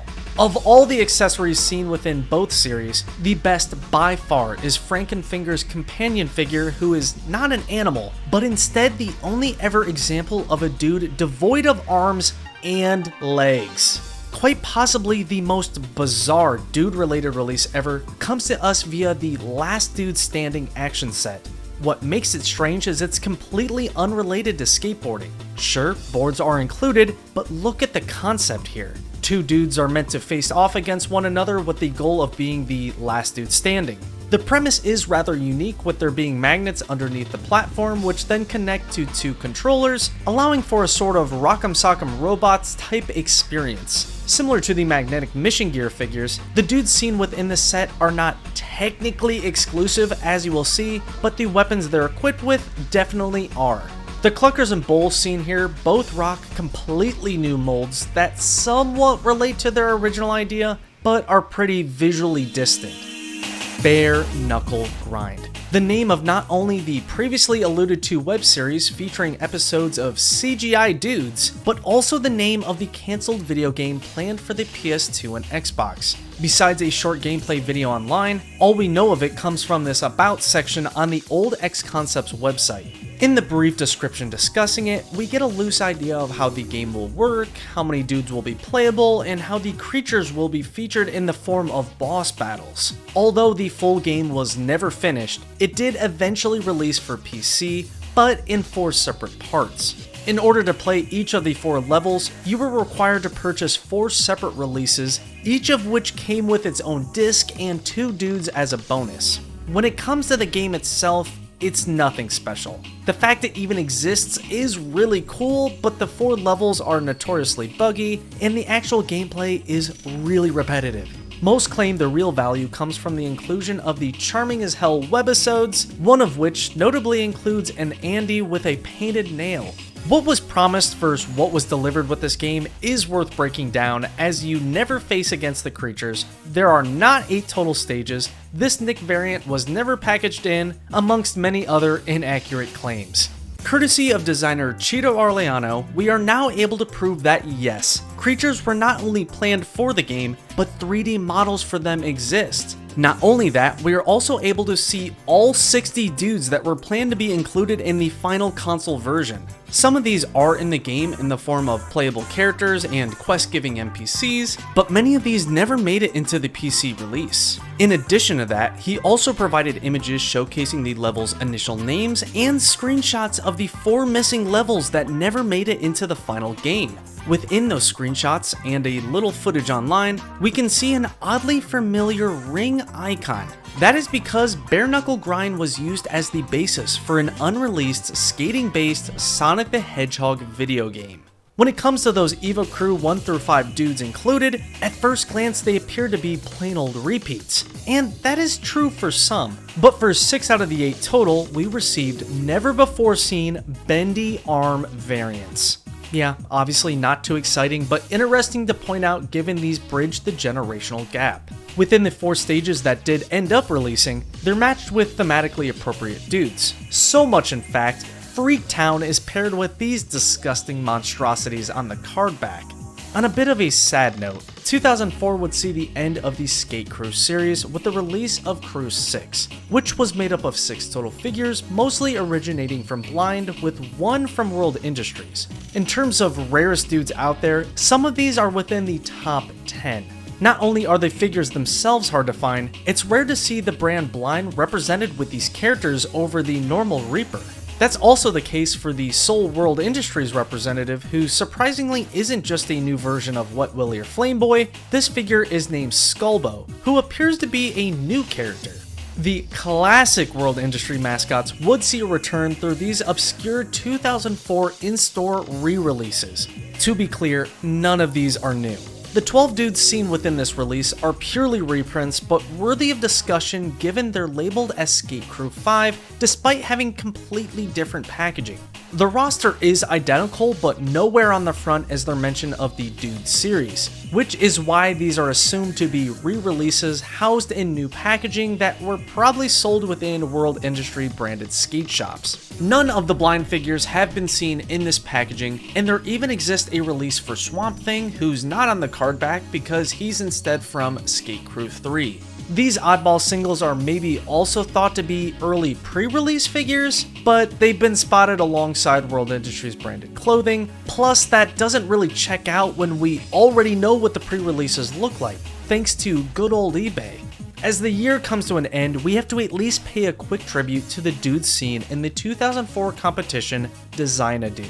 These drawings right here, of course, never made it off the page, but are interesting to observe as 2 of the 5 entries lack arms, despite arms being a thing for over 2 years now. These children right here are quite possibly the same sadistic collectors responsible for the previously seen horrifying arm amputations. New year, new crews. In 2005, Tech Deck decided to wrap up the Evolution series with the release of crews 6, 7, 8, and 9. Each set provides 12 figures, giving us a batch of 48 new dudes to look at. There's examples for just about every dude design trend you can think of here. In order to not get overwhelmed, we must go crew by crew in order to analyze all the interesting decisions made within each. To make sense of this tricky era of dude remolds, we must break them down into 3 types. Type 1, new mold but similar idea. Type 2, new mold but bold new look. And Type 3, new mold but completely new idea. These are extremely subjective, but for Evo Crew 6, we only see one Type 2 redesign with Bull, with the 11 others being more Type 1, as their new looks more or less are just upgrades. When it comes to the next crew, it's a pretty even mix of Type 1 and Type 2, as all the new designs are quite a bit different, but some are just slightly more significant than others. Worth noting with Ralph's new design, he is not only a Flintstones reference in name, but now in appearance as well. Jack also further ties into his parody, the Headless Horseman, via this ability. For Evo Crew 8, we see a few Type 1s that aren't too new looking and a bunch of Type 2s that look considerably different when compared to their most recent past molds. We even see 2 examples for Type 3. That is because Adam no longer represents Batman and is instead a zombie, and McShanks is now just Shanks and now represents the Big Lebowski, like the previously seen concept art. A nod to that movie is especially cool as his character is nicknamed The Dude. Like Adam, Superfinger also received a copyright dodging redesign, but not to the same extent. That change is interesting when right beside him stands nearly one-for-one Hellboy and RoboCop ripoffs. And finally, when looking at Evo Crew 9, we see a pretty diverse mix of a few Type 1s, a few Type 2s with notable new appearances, only one Type 3 with the new El Mariachi inspired Julio, in addition to 3 actually brand new dudes, those being Cheeto, Gorgo, and Thunder. Each of these is a reference to someone or something. Cheeto is, of course, a dude designer, Gorgo is Bigfoot, and Thunder is likely a nod to X-Men. Despite all the confusion these figures cause with their new molds, arm additions, and concept switches, they contain some of the most interesting and creative designs yet. To the many who remember this toy line, this was likely around the time they started collecting, as the toy line was hitting its popularity peak. A notable occurrence with the release of Evo Crew 6 is the switch from Series 1 trading cards to Series 2. Now, there's so much, too much in fact, to get into with all the different card releases. Originally there were 100 in Series 1, but then they added some creature cards. Then Series 2 came with another 100, but then they added some special cards called All-Stars. Even the themed magnetic mission gear guys got their own cards. When looking at the actual artwork on these, many are super inaccurate representations of their action figure counterparts. To go over every single inaccuracy seen within these over 230 cards would take an eternity. Some are missing arms, some have arms when they shouldn't, old molds are next to new molds, variant color consistency is all over the place, and some designs here are so new and different, you question if they were legitimate planned remolds that failed to see the light of day. Some of these exact designs were even seen within those bare knuckle grind character models. Many of the dudettes seen here feature arms despite never making it out of the armless generation. The laziest but maybe best card designs are the ones featuring a newer dude reminiscing about his early armless days. This sort of self-awareness is rarely seen, which is what makes it so fun. Something of little importance that was released around this time was the first ever Gen 3 3-packs. Of these 6 different packs in the set, none are worth spending time on, with them only featuring 18 previously seen figures from Evo Crews 3 through 5. This release probably came as a blessing to collectors though, as all the dudes present were only ever previously available through those pesky single pack variants. Blast boards are back and bigger than ever, as this Series 2 release brings 12 new dudes instead of the prior 6. There's a catch though. Nearly half of the dudes are from Series 1, just with new colors, and the other 8 are simply new Evo Crew 4 variants. Yes, every character is technically new, but X Concepts didn't even bother to pose these 8 new figures in the same fun, expressive way this series is known for. Add to that the fact 6 newbies are missing their arms on the checklist. Some respect is gained back when you realize every single board is unique, which wasn't the case the first go around. If it wasn't clear already, the dudes were leaning farther and farther away from the idea of being skaters. The obvious appeal of the toy line was the goofy collectible figures, not so much the fact they ride tech decks. Take for example the Bola Dude playset. Yes, a skateboard is involved, but these are getting pretty far removed. Hell, the exclusive Crash included here actually has a bowling ball for a helmet. Take a look at 2005's other playset, the Big Bounce. The concept this time around includes a giant boot, a trampoline, and a pool. Again, an exclusive dude is featured, but wow, has the series come a long way from a simple ramp and barrels. No skateboard can be found whatsoever in the new 3-piece Dude Ride series. Under the same themes as before are 3 pickup trucks with theme appropriate accessories and exclusive dudes, of which are all old names with new, significantly different molds. Theming wise, these aren't too different except for Dr. Digit, who appears to have converted from private investigator to soldier, hence why fans commonly refer to him as Dr. Digit GI. The crazy releases don't end there. If you were an employee at X Concepts at the time, you might have received one of the coveted Sumo Santas, which was, according to the box, limited to 500 figures. This unique Christmas-themed character is an obvious spin on the iconic Sumo San, and is thought to be within the rarest figures out there, given its supposed employee exclusivity. Instead of the traditional packaging, Santa is housed in this small open-door, holiday card-esque box labeled Holiday Edition. Quite possibly the most deep-cut, most interesting, most oddball dude release ever came this year with the release of Disney Store exclusive Mickey and Stitch dudes. These uncanny characters are the only 2 Disney mascots who are confirmed to be a part of this elusive series. The packages each came in do feature the dude logo, but other than that, these very much stand out from all previous releases. The Disney Store status of these borderline bootleg brothers is confirmed with a small stamp on the back of each clamshell. When asked about these obscure figures, designer Cheeto Arleano not only was able to provide early visuals for Mickey Mouse, but he also dropped this bombshell: a piece of concept art for Buzz Lightyear. This planned 3rd Disney dude never ended up happening, as it appears Disney decided to sever ties with X Concepts to instead make their own batch of far less memorable skaters.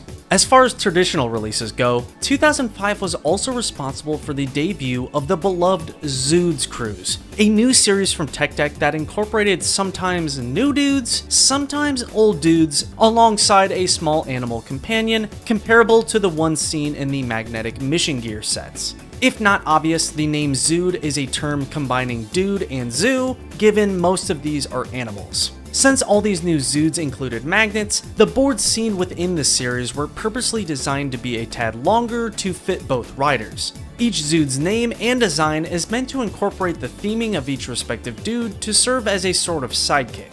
On the backs of each package, the Zoods also receive their own bio as well as a lineup of all the creatures seen in the set. Of the 12 dudes seen in this release, 6 are simply new color variants for pre-existing figures, 3 are actually new molds for names we haven't seen in years, and the final 3 are brand new to the series, those being J-Dub, Trey, and Rod, who combined with the new Mikey are all based on dude designers, like Cheeto. Mike's Zood is even a reference to his real last name, and Roz's Zood is a deep Easter egg reference to the previously mentioned designer Jeff Batson. Similar to the traditional dudes, all Zoods are referencing something with their name and or design. Some are quite obvious, while others are just possibilities. In terms of origins of the returning dudes, they're all over the place. Evo Crew 1, 5, 7, Blast Boards, and even Evo Crew 3 single pack variants. While on that topic, we see them return just for this first Zoods crew. Instead of only a few figures receiving new colorways, all 12 in the set have their own unique variant, none of which are accurate on the packaging. Even each Zood is recolored, making for even more difficult collecting once out of the package and within a used eBay sales lot.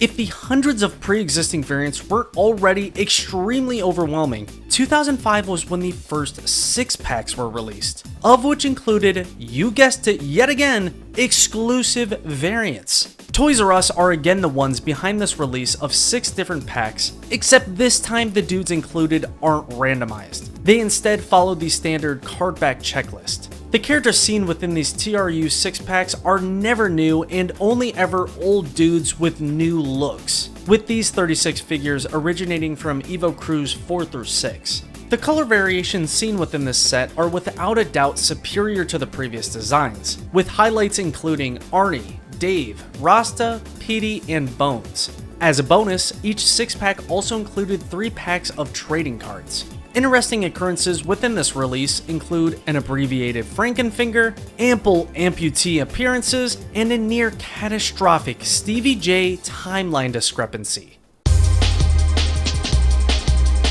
2006, one of the most significant years in the Dude timeline. Reason being, X Concepts was bought out.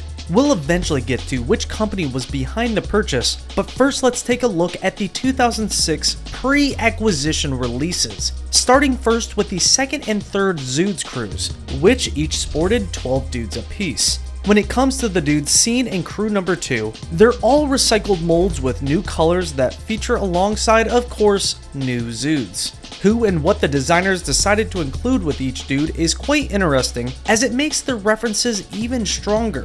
Here we have a little robot further tying Turbo into the movie Breakin' 2, a crow named after Brandon Lee, making for another Lee family connection, a mammoth alongside now a Barney Rubble colored Ralph, and Scott's new friend is kind of a messed up reference to a touchdown.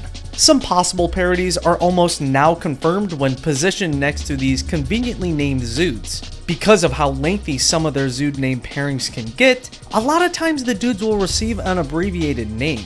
For the 12 dudes seen in the third Zoods crew release, it's a whole different story.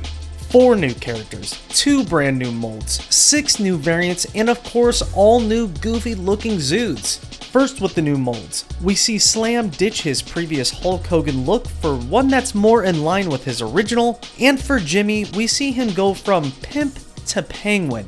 He may also just be a generic mobster, complete with a Godfather reference. This change was likely made for problematic reasons. That also goes for the new character Fang Long, who appears to be the final look for Fu Man Finger, before he switched to his new and improved appearance. Given Fu Man's somewhat controversial OG look, this change isn't too surprising. As for the other newbies, we get Laszlo, a Street Fighter reference with Hadou, and a Hunter S. Thompson reference with Hunter, complete with an appropriately named Zood. Many of the little guys seen here continue on the tradition of making rather deep-cut references that were maybe connected before, but are now locked in official Easter eggs. In terms of flooding the market with re-releases, 2006 is the biggest offender. Many releases from this year contain some new element, usually a new dude variant of some sort, but are for the most part old news. Like with the release of Deluxe Dude Rides. Same idea as before, except this time the trucks and figures received new colors, and now all previously released accessories are included. Of the 3 seen before, Dr. Digit was the only one to not see release with a new variant under the Deluxe name. According to unreleased concept art, other Dude Rides were planned at some point alongside new molds, but for unknown reasons, they never saw the light of day. The Magnetic Mission Gear series saw a similar re-release with 2 and 3 packs now being made available.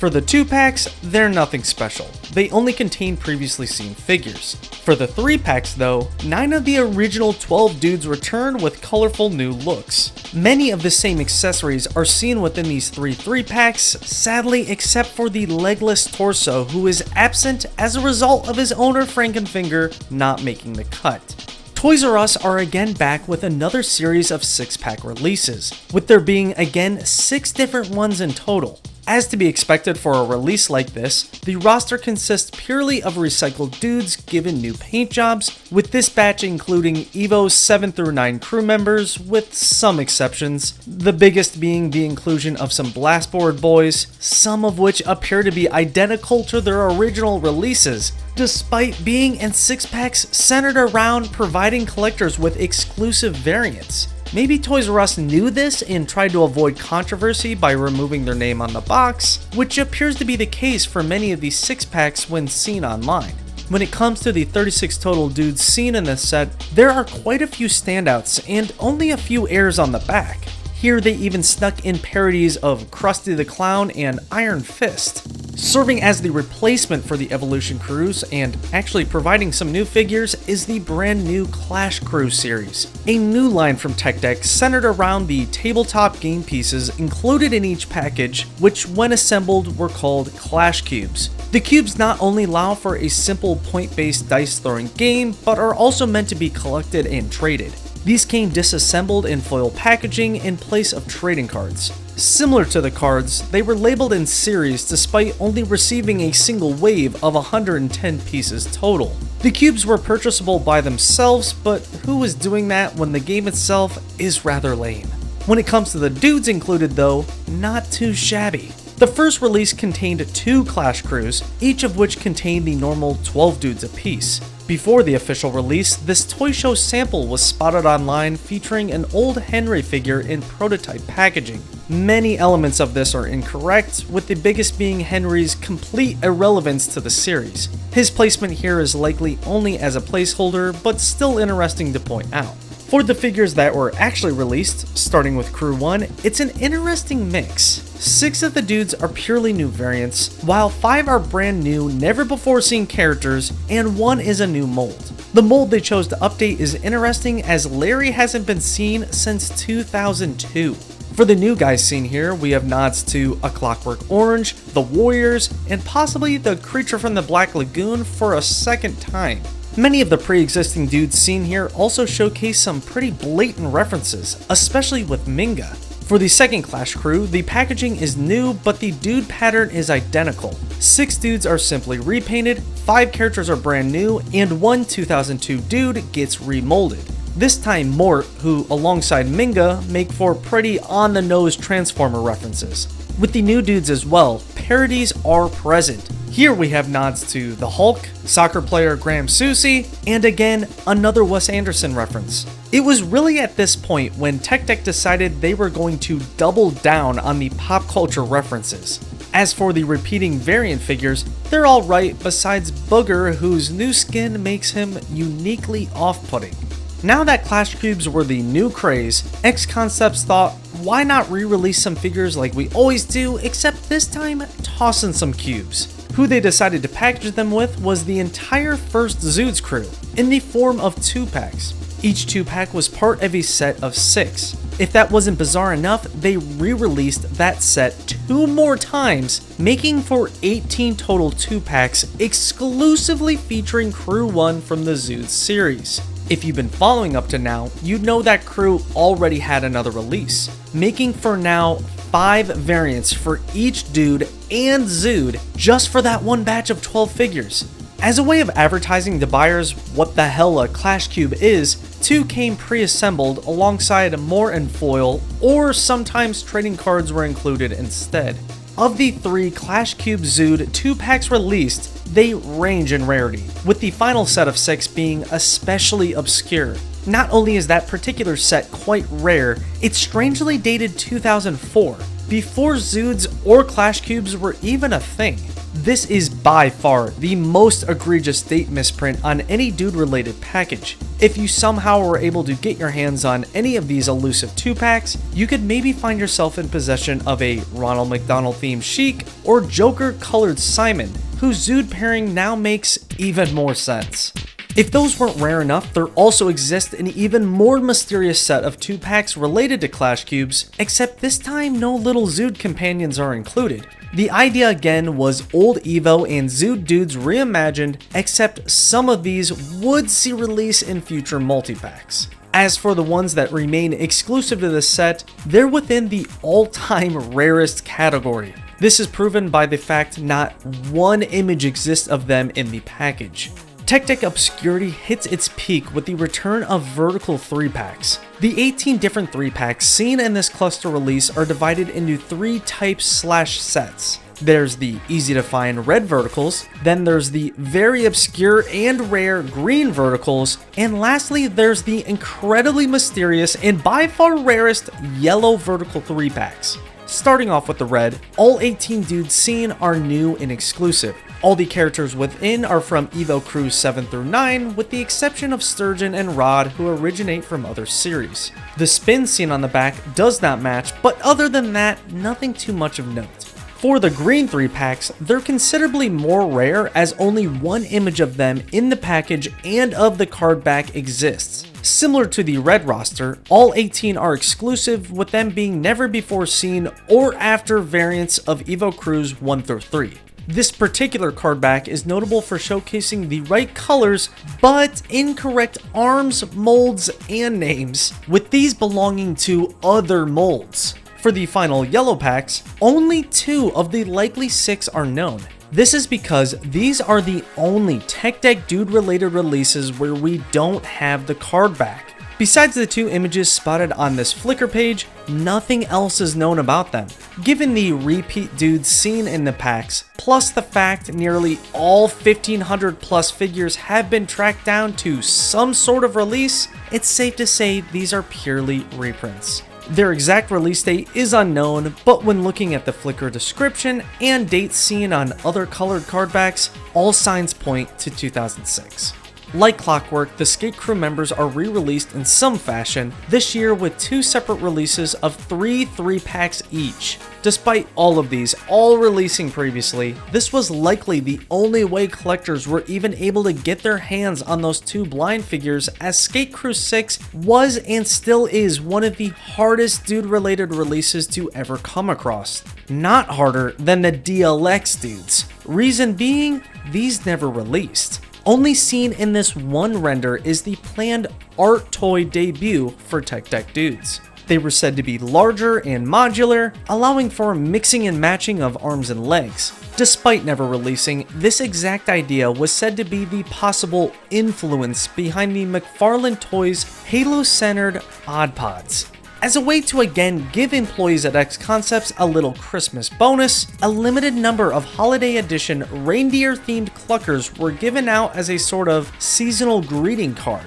Originally, cluckers were seen inside of the Sumo Santa box, and now the opposite happened with Santa being pictured here. Those 2 figures are also seen together on the unreleased holiday edition trading card tin that only exists through a handful of renders. Cluckers is again an example of a dude displaying his numerical rarity, which only ever happened with these 2 releases. That's if you don't count the old Tech Deck Dude site, which interestingly did list some of the dude's exact production quantities.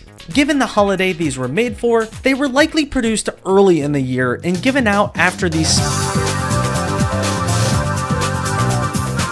Yes, sometime within the year 2006 is when toy company Spin Master decided to buy out the creator of Tech Deck, X Concepts. This was actually Spin Master's first ever major company acquisition. It would eventually be followed by many more, but X Concepts was indeed the first. When it comes to the dudes, the Spin Master company switch is marked by a logo trade out on the back of each package. Every release from here on out will be under their ownership and always include the blue and white insignia. Now, when talking to collectors about the Spin Master switchover, you will more than likely be hit with some slight negativity, as the company is technically responsible for their death as a toy line. They also just look like a big scary corporate entity compared to the small, passionate, and independent X Concepts. The death of any toy line is inevitable, but it's the small decisions made by Spin Master over the years that many point to as why the toy ended before it should. In order to not get ahead of ourselves, let's get back to 2006 releases that began displaying the logo switch. Things started off rocky, with the release of 2 previous series, neither of which changed in any considerable way, except for the removal of magnets. Likely for child choking safety reasons, many Spin Master releases will be absent of magnets, as you will see. The dudes seen in this Zood's Crew 3 re-release do have their magnets intact, but their little companions had them swiped. These releases, as well as future others, are notable for including promo cards advertising Spin Master's other toy line, Swipe Out. This sort of product plugging was not looked at positively, and neither was the re-release of the magnetic Mission Gear sets. Back in 2004, the first series of the themed Mission Gear gang was re-released, with the only change being made to the packaging. Fast forward 2 years later, when Spin Master decided to re-release the second series, they again changed the packaging, but also the entire gimmick. No longer are magnetic Mission Gear dudes magnetic. All the magnets seen in the hands and backs of the figures were removed, thus killing the whole accessory concept. In the grand scheme, this is no big deal. Just a little glimpse of what's yet to come in the post-acquisition era. In another confusing move by Spin Master, they released the third Clash Crew, of which included no new figures, no new molds, not even any interesting parodies, just 12 repainted old dudes, that's it. The sources for these figures are quite strange, as 8 come from Evo Crews 7 through 9, 1 comes from the Blastboard series, 2 come from the Dude Rides, and 1 comes from the obscure Last Dude Standing playset. This odd mix of molds is actually kind of interesting, but comes off as lazy when compared to the series' reputation for introducing new characters. To tie in with that Zood's re-release, Spin Master also dropped Zood's Crews 4, 5, 6, and 7. The new standard set number is 6 instead of 12, little dicey, but we do see the debut of many new Zoods as well as a few dudes. Sadly, the fun Zood lineup card back didn't make it into the Spin Master era, instead leaving us with rather basic looking bio backs. Starting first with Crew 4, we're introduced to Bernie and Hatter, the latter of which is an obvious Alice in Wonderland parody. Similar to past examples, the Zoods seen here make further connections that weren't there prior, like a griffin named Eddie, a sentient hand belonging to Adam, and a raccoon thief dressed identically to Sly Cooper. For all the repeat dudes seen in these 4 sets, they all either originate from the Evolution or Clash Crews. When looking at the Zood's Crew 5, we see the debut of only one newbie, that being the fan favorite Campbell, who's not only a Tin Man reference but also one to Campbell's Soup. New molds are seen with Duke and, surprisingly, Art, a dude who hasn't been seen since 2003. His design this time around is no longer a tattoo artist, but instead a very on-the-nose God of War reference. And for Zood's Crews 6 and 7, nothing too interesting. All the characters, colors, and molds are ones we've seen, with the only noteworthy nods coming from the Zoods themselves.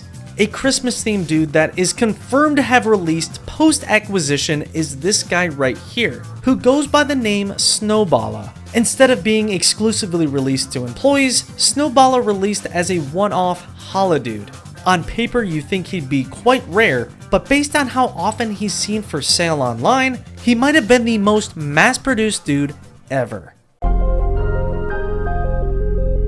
In classic Spin Master fashion comes the return of a beloved series, which is then altered in a way that makes you scratch your head. This time, it's the Toys R Us 6-packs which are the focus, with Spin Master deciding to release a 3rd and 4th set of only 3 6-packs each this time. Compared to the previous releases, this sets an all-time low in terms of repeats versus new variants. Of the total 36 dudes seen in these back-to-back releases, only 10 are chase variants, with the remainder coming from all sorts of releases ranging from 3-packs, 2-packs, 6-packs, Clash Crews, and Zood's Crews. Luckily, the new variants were spread out enough to warrant buying almost every pack. Regardless, this is a bit lazy compared to the past. Technically, the exclusive sticker on 5 out of the 6 packs is correct, but the ratio is shaky. Some dude purists claim many more of these should count as new, but that mostly comes down to Spin Master cutting corners on the paint jobs. Even rarer than those 2 obscure releases is the one-off con exclusive dude, Absolute Zero. The name is in reference to his 0 position in the dude numbering system. According to sold listings online, it appears Absolute Zero comes from the 2007 San Diego Comic-Con. Because of his generic con labeling, it is possible he was released at other events throughout the year, but no others are ever mentioned. The quantity at which Absolute Zero was sold/given away is not made clear anywhere on the box. Zero's design appears to be a parody mashup of superheroes 4-Brush Man and Captain Underpants. You'd think this character is a guaranteed exclusive, the box even says so, but as you'll see, it's a bit of a JCPenney single pack kind of situation. The packaging he came in is similar to the Holiday Edition employee exclusives, except this time instead of a season's greetings, we get a small, incomprehensible comic which looks to confirm Shadow as his arch nemesis. As a way of further establishing this new era of dudes, Spin Master decided to freshen up the series with a rebrand. Instead of the more blue and red based color palette, the brand is now represented with a new orange look, complete with the new catchphrase, "ridiculously awesome." That new phrase is actually a confirmed parody itself, with it being a spin on Steve Jobs' saying, "insanely great."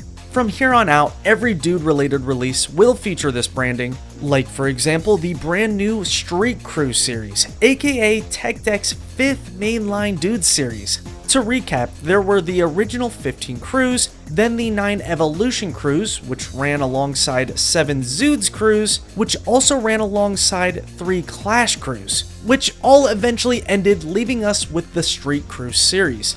In this initial release of 6 figures, they're all based around the theme of the city.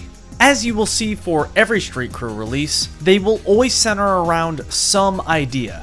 If not already obvious, most of these are from the past, with the only new characters being Clobber and Rad. To dissect where every ridiculously awesome era repeat originates from would take all day, as Spin Master really did fill slots with dudes from just about every past ARMS series you can think of. Technically, these Eddie and Turbo are new variants, but barely. This is when dude collecting reaches max frustration. Many of the figures seen in this new Spin Master Street Crew series are not meant to be variants, but contain a paint job difference that almost makes them one. Like we've done before, these sort of examples will be ignored. For all the dudes seen in this specific series, they don't come with trading cards or Clash Cubes, instead a little sidewalk diorama display that allows your dude to be floating mid-air via a hole in their back. These sidewalk sections can be combined to form a larger display. Something you'll see more of with these Street Crews is the inclusion of more thematically appropriate loose accessories. In terms of references, Clobber is Mr. T, and Rad isn't necessarily based on anyone in particular, but is notable for producing a bit of a numerical paradox. See, when Snowballa was released, he was numbered 138, the same number as Rad. Because Bala came first, he should have instead been 135, a number that is notably absent on the dude list. Instead, they're just both 138. This minor of a mistake is one only the biggest dude heads care about, but it's still worth pointing out. 2007's final offering came in the form of the Ripboard series, the obvious spiritual successor to 2004's Blast Boards. Instead of the pullback power system of the past, these giant boards run by pulling a large cord through the bottom of the board, hence why they're called what they're called. Despite there being 6 different dudes in this set, there are only 3 different Ripboards. Seen on one of those big boys is a flux capacitor, which when paired with its rider, Ian Stein, makes for a possible Doc Brown connection. For all the dudes, most are repeats, with the only new exclusive entries color-wise coming from Ace and Fred, as well as maybe Booger if you count his skin shade difference. 2007 didn't provide much in terms of new releases. Will 2008 be the same way? Let's dive deep and find out. Street Crew 2 hit shelves, and with it came 6 more dudes. The theme this time centered around Asia, and from here on out, who's included in the crew is now made clear on the card back. In this batch, we see one new color, one new mold, 3 near identical repeats, and 1 brand new character, that being Robo Supreme, a parody of Japan's Ultraman. With those repeat returners, another paradoxical event occurs with the inclusion of both Fu Man Finger relatives. If you were looking to get your hands on new exclusives in 2008, it was tricky, as the new 3 and 6 packs released this year featured very little. Gone are the days of a variant majority. Now only a few never-before-seen dudes are sprinkled in. Unlike all previous releases, these 3 packs were themed, like the Street Crews. There were 6 separate releases, and within those 18 dudes, only 2 were exclusive. It's worth remembering how releases like these are also meant to be a way to release old hard-to-find dudes, many of which new customers probably didn't already own, so from their perspective, they probably care less about exclusive this, exclusive that. The toy line was in its 9th year at this point, so this sort of re-release idea isn't that crazy. It's just not how things used to be, that's all. If you count the paint errors as new, then there could be several more, but only 2 out of 18 intended variants? Not great. For the 6 packs, there were 3 separate releases, totaling again 18 dudes. This time there's 6 that are brand new, and the paint jobs they display do appear to be intentionally unique. Like all Spin Master releases, several more are borderline new, but those can be chalked up to new manufacturing methods. Even though these contain the new branding, they're still the same old Toys R Us 6 packs that advertise complete exclusivity, despite that only being the case for a third of the package. One of the exclusives is notable for continuing the trend of Thunder representing multiple heroes at once. 2008 is also responsible for bringing back Dude playsets, multiple of them actually. Here we see the Serpent of Doom and Van Former action set. Starting first with the Snake, it's one of the craziest concepts yet for the series. Featured in the Toys R Us exclusive set is the Kratos-inspired art, who differs from his original Zood's Crew 5 design in many ways, with the biggest change being his arms. This exclusive art is the sole example of a post-Gen 3 stiff-armed dude. Not only is the dude included God of War related, but so is the Snake, as it is meant to represent the game's Hydra boss. Before the release, the Serpent was colored purple and capable of more complex movements. When looking at the Van Former, we not only see the return of Clobber, now in an exclusive hot dog costume, but the design they went with for the set further ties into Mr. T, with the van resembling the one seen in the A-Team. The Van Former gets its name from its ability to turn from vehicle to half-pipe with the push of a button. Another thing of note with this particular Clobber, if you flip him around, you'll see how he's the only example of any dude being labeled as a sub-variant. Technically, the set came with a second dude, that being Clash Crew 1's Sturgeon, except he's really only a head that pops out of a porta potty. When initially shown via concept art, Sturgeon is shown with a blue variant, except this never saw any official release. Other concept art exists proving a Mystery Machine parody was in the works, but for obvious reasons, that idea was scrapped. In terms of obscure releases, this might take the cake. Taco Bell meets Tech Deck Clash Cubes. When it comes to fast food toys, this is extremely lame, as the only toys given out were sealed packs of cube pieces that could then be assembled and used to play a game that wasn't too fun to begin with. Where things get interesting is with these, the pop out and build cardboard dudes included in those same packs. Once removed from their card, you could assemble yourself 4 incredibly fragile figures, each of which match designs from past dudes. Even though these were released in 2008, online you can find promo images from 2006 showing this exact idea, except the dudes seen here never released. Sheik was included in the official Taco Bell set via his mime form, but for Lenny, he would forever stay two-dimensional.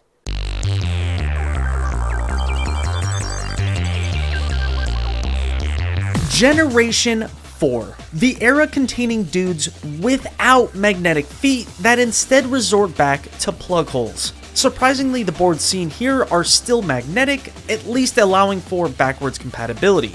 The magnetic strips on the boards would eventually be faded out though and replaced with a piece of black paper.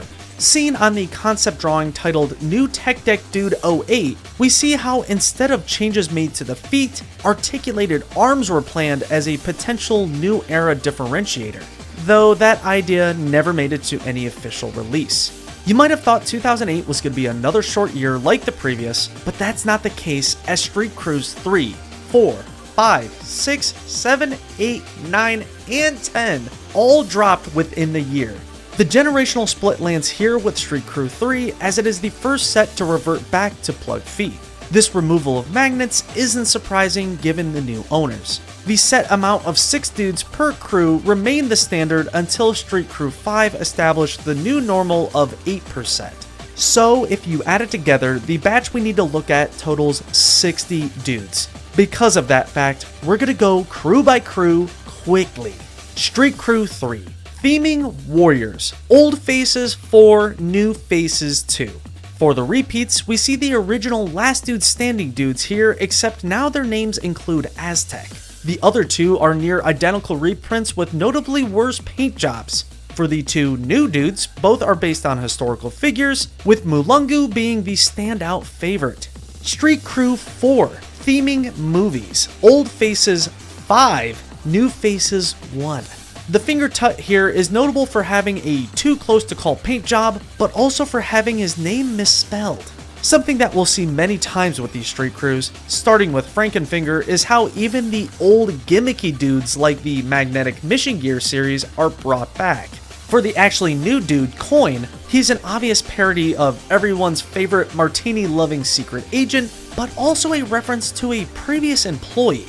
Street Crew 5. Theming Comic Books. Old Faces 4, New Faces 3, New Looks 1. There are so many insanely close paint jobs from around this time, so from here on out, the too close to call characters are just being ignored.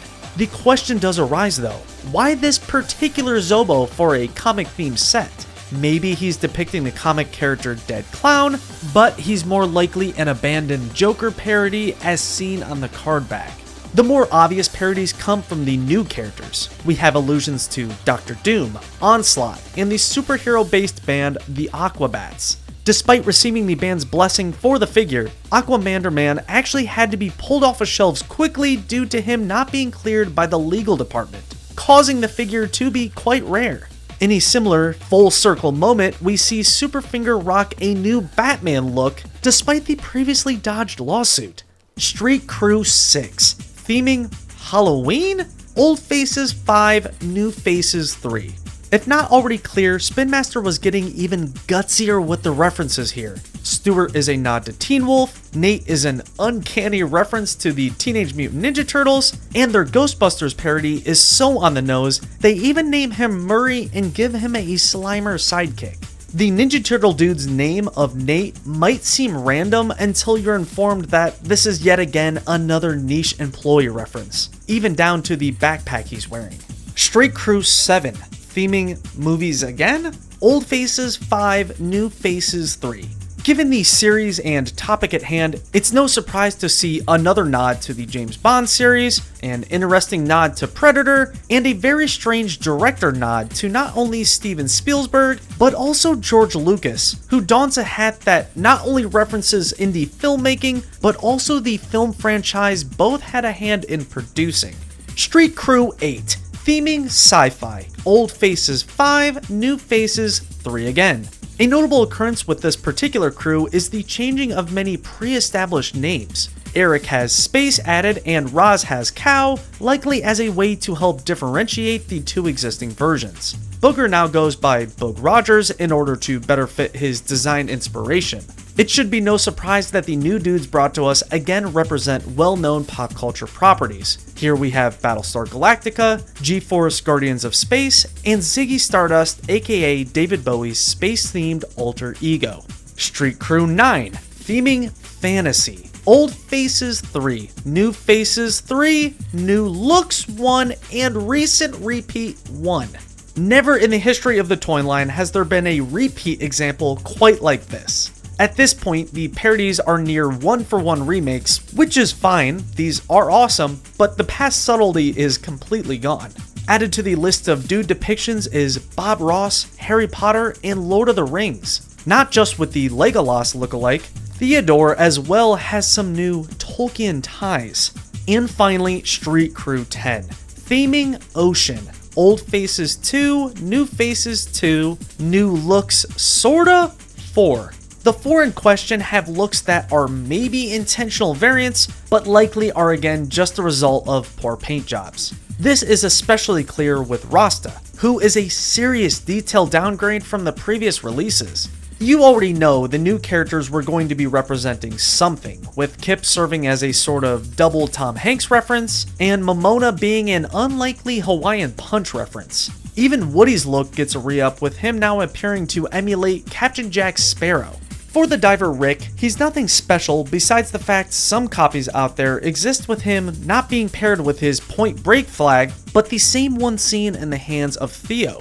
By now, it's clear how confusing and seemingly random the Street Crew series really is. The complete lack of pattern, the hard to tell paint jobs, the name changes, the loose theming, it all makes for nightmarish collecting.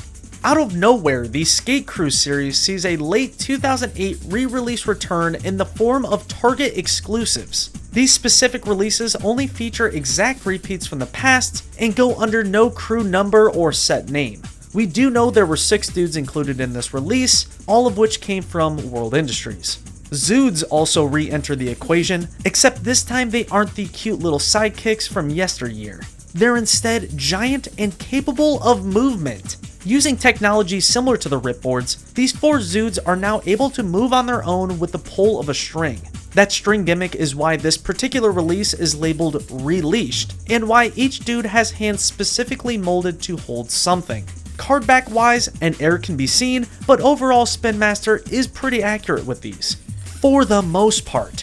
The dude designs seen here are nothing new, it's their buddies who are the real focus. We get the brand new Stera, the Buffalo Wild Wings parody Lemon Pepper, the near life-size mouse Click, who swapped owners, and we also see TD, whose reference is still equal part clever, equal part morbid. 2009, Tech Deck Dude's last year of production. As a final send-off for the Street Crew series, one more set was released, that being Crew 11. The theming again was focused on comic books, and the ratio of new versus old dudes is mixed as ever, with this set being a perfect 50-50 split. In this final crew, we have nods to The Watchmen, The Tick, Mad Men, and Sin City. Despite the flack Spin Master receives in terms of repeat figures and crappy paint jobs, they really did end off the dude line with some solid looking figures. If it wasn't already clear before, there was definitely some Frank Miller fans in the design department, as several characters here are connected with the comic book legend, including the Joker parody Simon via this little sign Easter egg. In a strange twist of events, a single pack variant has been found for Night Watchman. This blue and silver possible parody variant is easily one of the rarest and most unexplainable releases in the entire Dude timeline. As alluded to earlier, the con exclusive Ultimate Zero returns here, granted with new feet and a slightly different weapon. To Comic-Con attendees, this was sort of a slap in the face, but for new collectors, this was a massive win, as he previously was quite hard to get. His placement here makes sense not only thematically, but also with his number 0, as it serves as a good way to end off the Canon Dude list. Breaking news. Cheeto has again informed us on more unreleased Dude lore. As you can see, Might was the final numbered dude at 164. But what if I was to tell you at least 10 more figures were in the works? Seen on this large character sheet are not only some creatures that look to be part of a second mutated species, but also 10 that up till now have never been seen. Those 10 include James, Kirshner, Growly, Guy, Wilson, Bart, Tweenie, Sonny, Gabby, and Zane. In terms of info on them, all we know is several were meant to be nods to employees. Tweenie is obviously a parody of Sweeney Todd, Guy is an obvious Street Fighter reference, and Zane is meant to resemble the Phantom of the Opera. Ignoring the accidental double numbering, these appear to be the planned 12th Street Crew, of which doesn't appear to really have a theme. Other parody figures have been rumored to exist, but no visuals for them have ever surfaced. If that reveal wasn't juicy enough, Cheeto was also able to showcase the planned cover for the cancelled Tech Deck Dude movie. Yes, at some point around 2005, X Concepts was in talks about making a movie centered around the dudes. It was said to not get very far in production, with only early ideas thrown around and a few assets being developed. As you can see with the planned cast list, there are several new characters, one of which being a dudette. This dudette, alongside another unreleased piece of concept art, are proof that girls almost returned to the line, but for unknown reasons, it never happened. Now back to 2009. Fans would also be treated to one final 6-pack release of 3 separate sets totaling 18 figures. Within this batch is a whopping 2 new exclusive dudes, those being Nick, who parodies G.I. Joe, and Finger Tut, who continues to lose more and more clothes every time he's seen. When looking at the card back for this release, we see Superfinger was meant to receive a Robin parody, but instead we just got Spawn again. Maybe this was because they wanted to avoid another DC debacle, who knows. Target again would be the chain of choice to release more World Industry Skate Crew members, except this time they're actually new exclusives. Although these didn't go under the name Skate Crew, most fans consider them the spiritual 7th crew.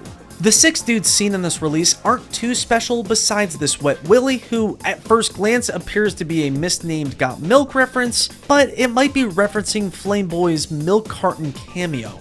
As one final Hail Mary, Spin Master launched the line Trick Dudes, a series of 8 hard plastic figures designed around performing skate tricks, those being either a front flip, shove it, or kick flip, all of which were possible via these gimmick-heavy boards, some of which were molded to the dude itself.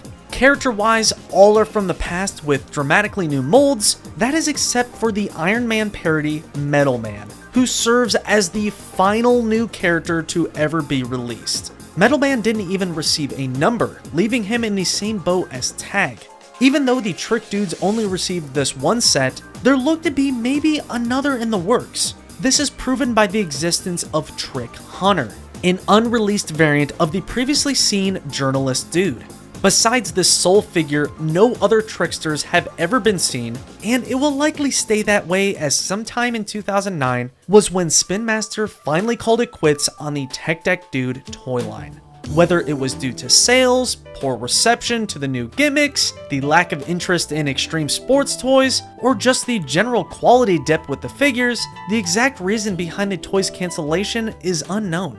The likely reason was the line was 10 years old. The people who wanted them bought them. The people who didn't. Just look at all the toy lines inspired by the dudes released during and after their reign over the industry. The influence is crazy.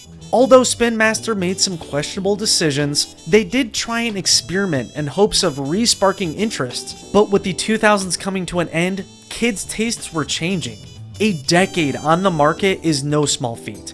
All companies involved should be proud of that.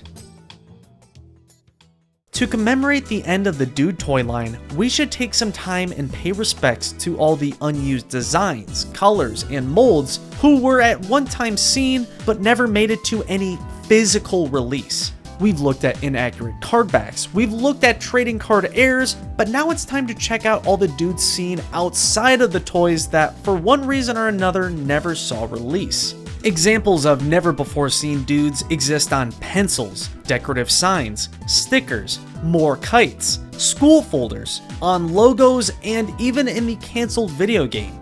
Back when the Dude website was online, there were a few examples on there, like these obvious Kiss parodies. Other unique examples include the Santa seen on this promo card, the strange Billy shown on the Clash Cubes packaging, and this concept art Laura who's seen toting a gun.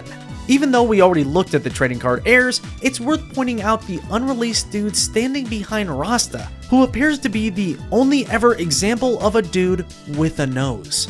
Rewinding back to the early 2000s, many of Tech Deck's other toy line releases post Crew 1 continued to incorporate Rodney, striking new looks like on Tech Bike, Tech Quad, and Tech Kart 2. Within the Bare Knuckle Grind web series, all sorts of interesting armed variants are seen, including winterized versions of Billy, Lenny, and Sumo Saiyan, in addition to this awesome looking Dr. Evil character.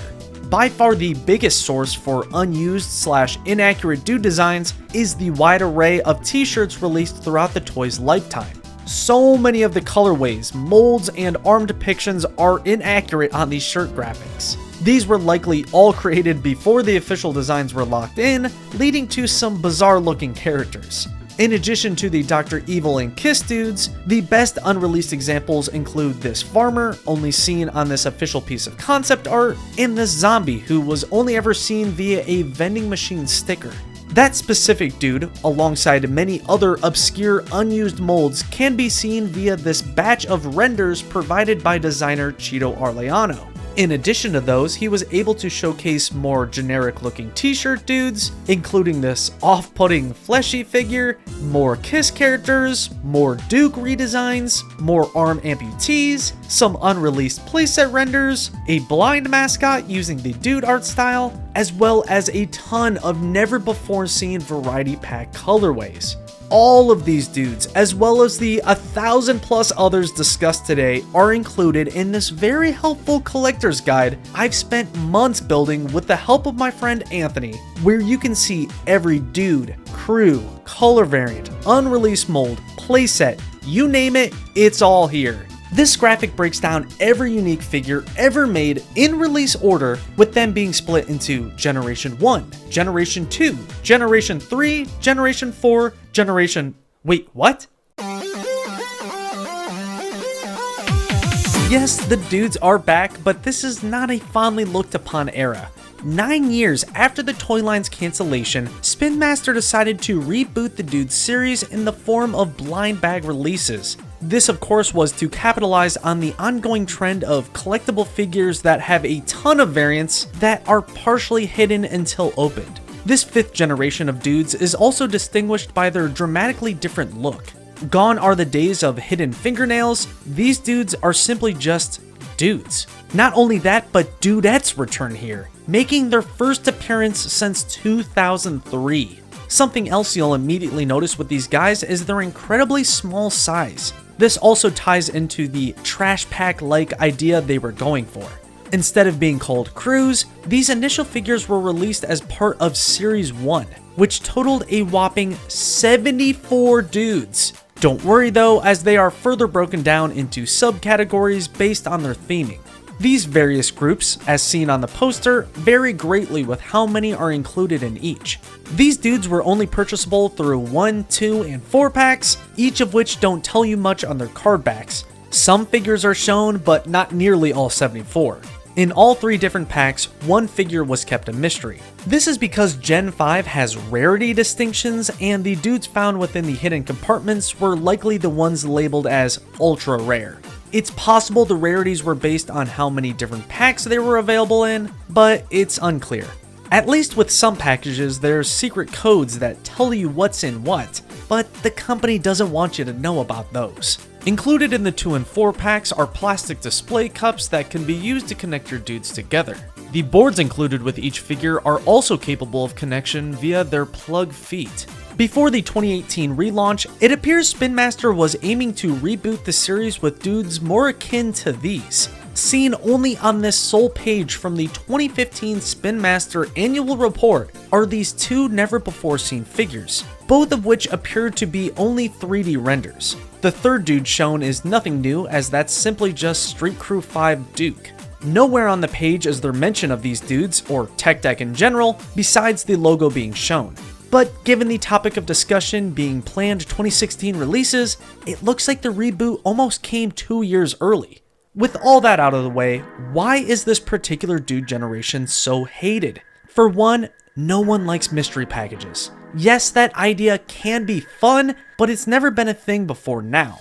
Second, where are all the classic names? Yes, it's unrealistic to expect them to appeal to decade-old fans, but not even one little Easter egg for the OGs? By chance, there is some slight name crossover, but that's likely a complete coincidence. Instead of the short, memorable names from the past, check out these doozies. Mayor Bailout, Viral Vince, Six Steph, Private Pop, Stone Cold Sarah. Yikes. Design-wise, these aren't bad. Many get close to encapsulating that early X Concepts energy, same with some names, but on average they're rather mid. The different texture idea they incorporate here is actually kind of cool looking, you gotta give them that. In addition to not being posable and only containing a single parody, that being for Naruto, the by far worst part of this 5th generation is the mold and character repetition. As a way of adding limited variants, 16 out of the 74 dudes are labeled Epic Trick Edition. These are literally just the same exact characters from the different groups, posed in new ways. The real criminal offense though is those reused molds. Many of the characters in this first series are actually identical, with the only difference being their paint job. We haven't seen this occur since Generation 1. Instead of just deeming these color variants like the past, these are considered totally different characters, which kinda comes off as lazy. If you can believe it, these were not popular, resulting in only one series ever hitting shelves. Seen only within Toy Fair footage of that same year, 2018, is the planned Series 2. There is almost no info about the second series anywhere online. All we know comes from, again, Flickr and a few vlogs taken at the event. If you analyze all the available media, there appears to be only 38 different dudes as part of this demo display. There also looks to be some Zood-like creatures tossed in as well, but those are likely just set dressing. Pictures of the Series 2 prototype packaging also exist that again advertise how there's 70 plus figures to collect. Whether this means 30 plus other figures were planned, or this includes Series 1, or if this is simply a graphic that carried over from before, is unknown. It's possible the second series was only going to be 38, we don't know for sure though, as no card back or poster checklist has been found. When looking at all the various screenshots from the event, there look to be plans for more warriors, more ninjas, more military, more zombies, more street squadsters, and even some new groups as well, like horror movie villains and aliens maybe. Even though these dudes got the axe and have been unreleased ever since, it doesn't mean the 5th generation ends here.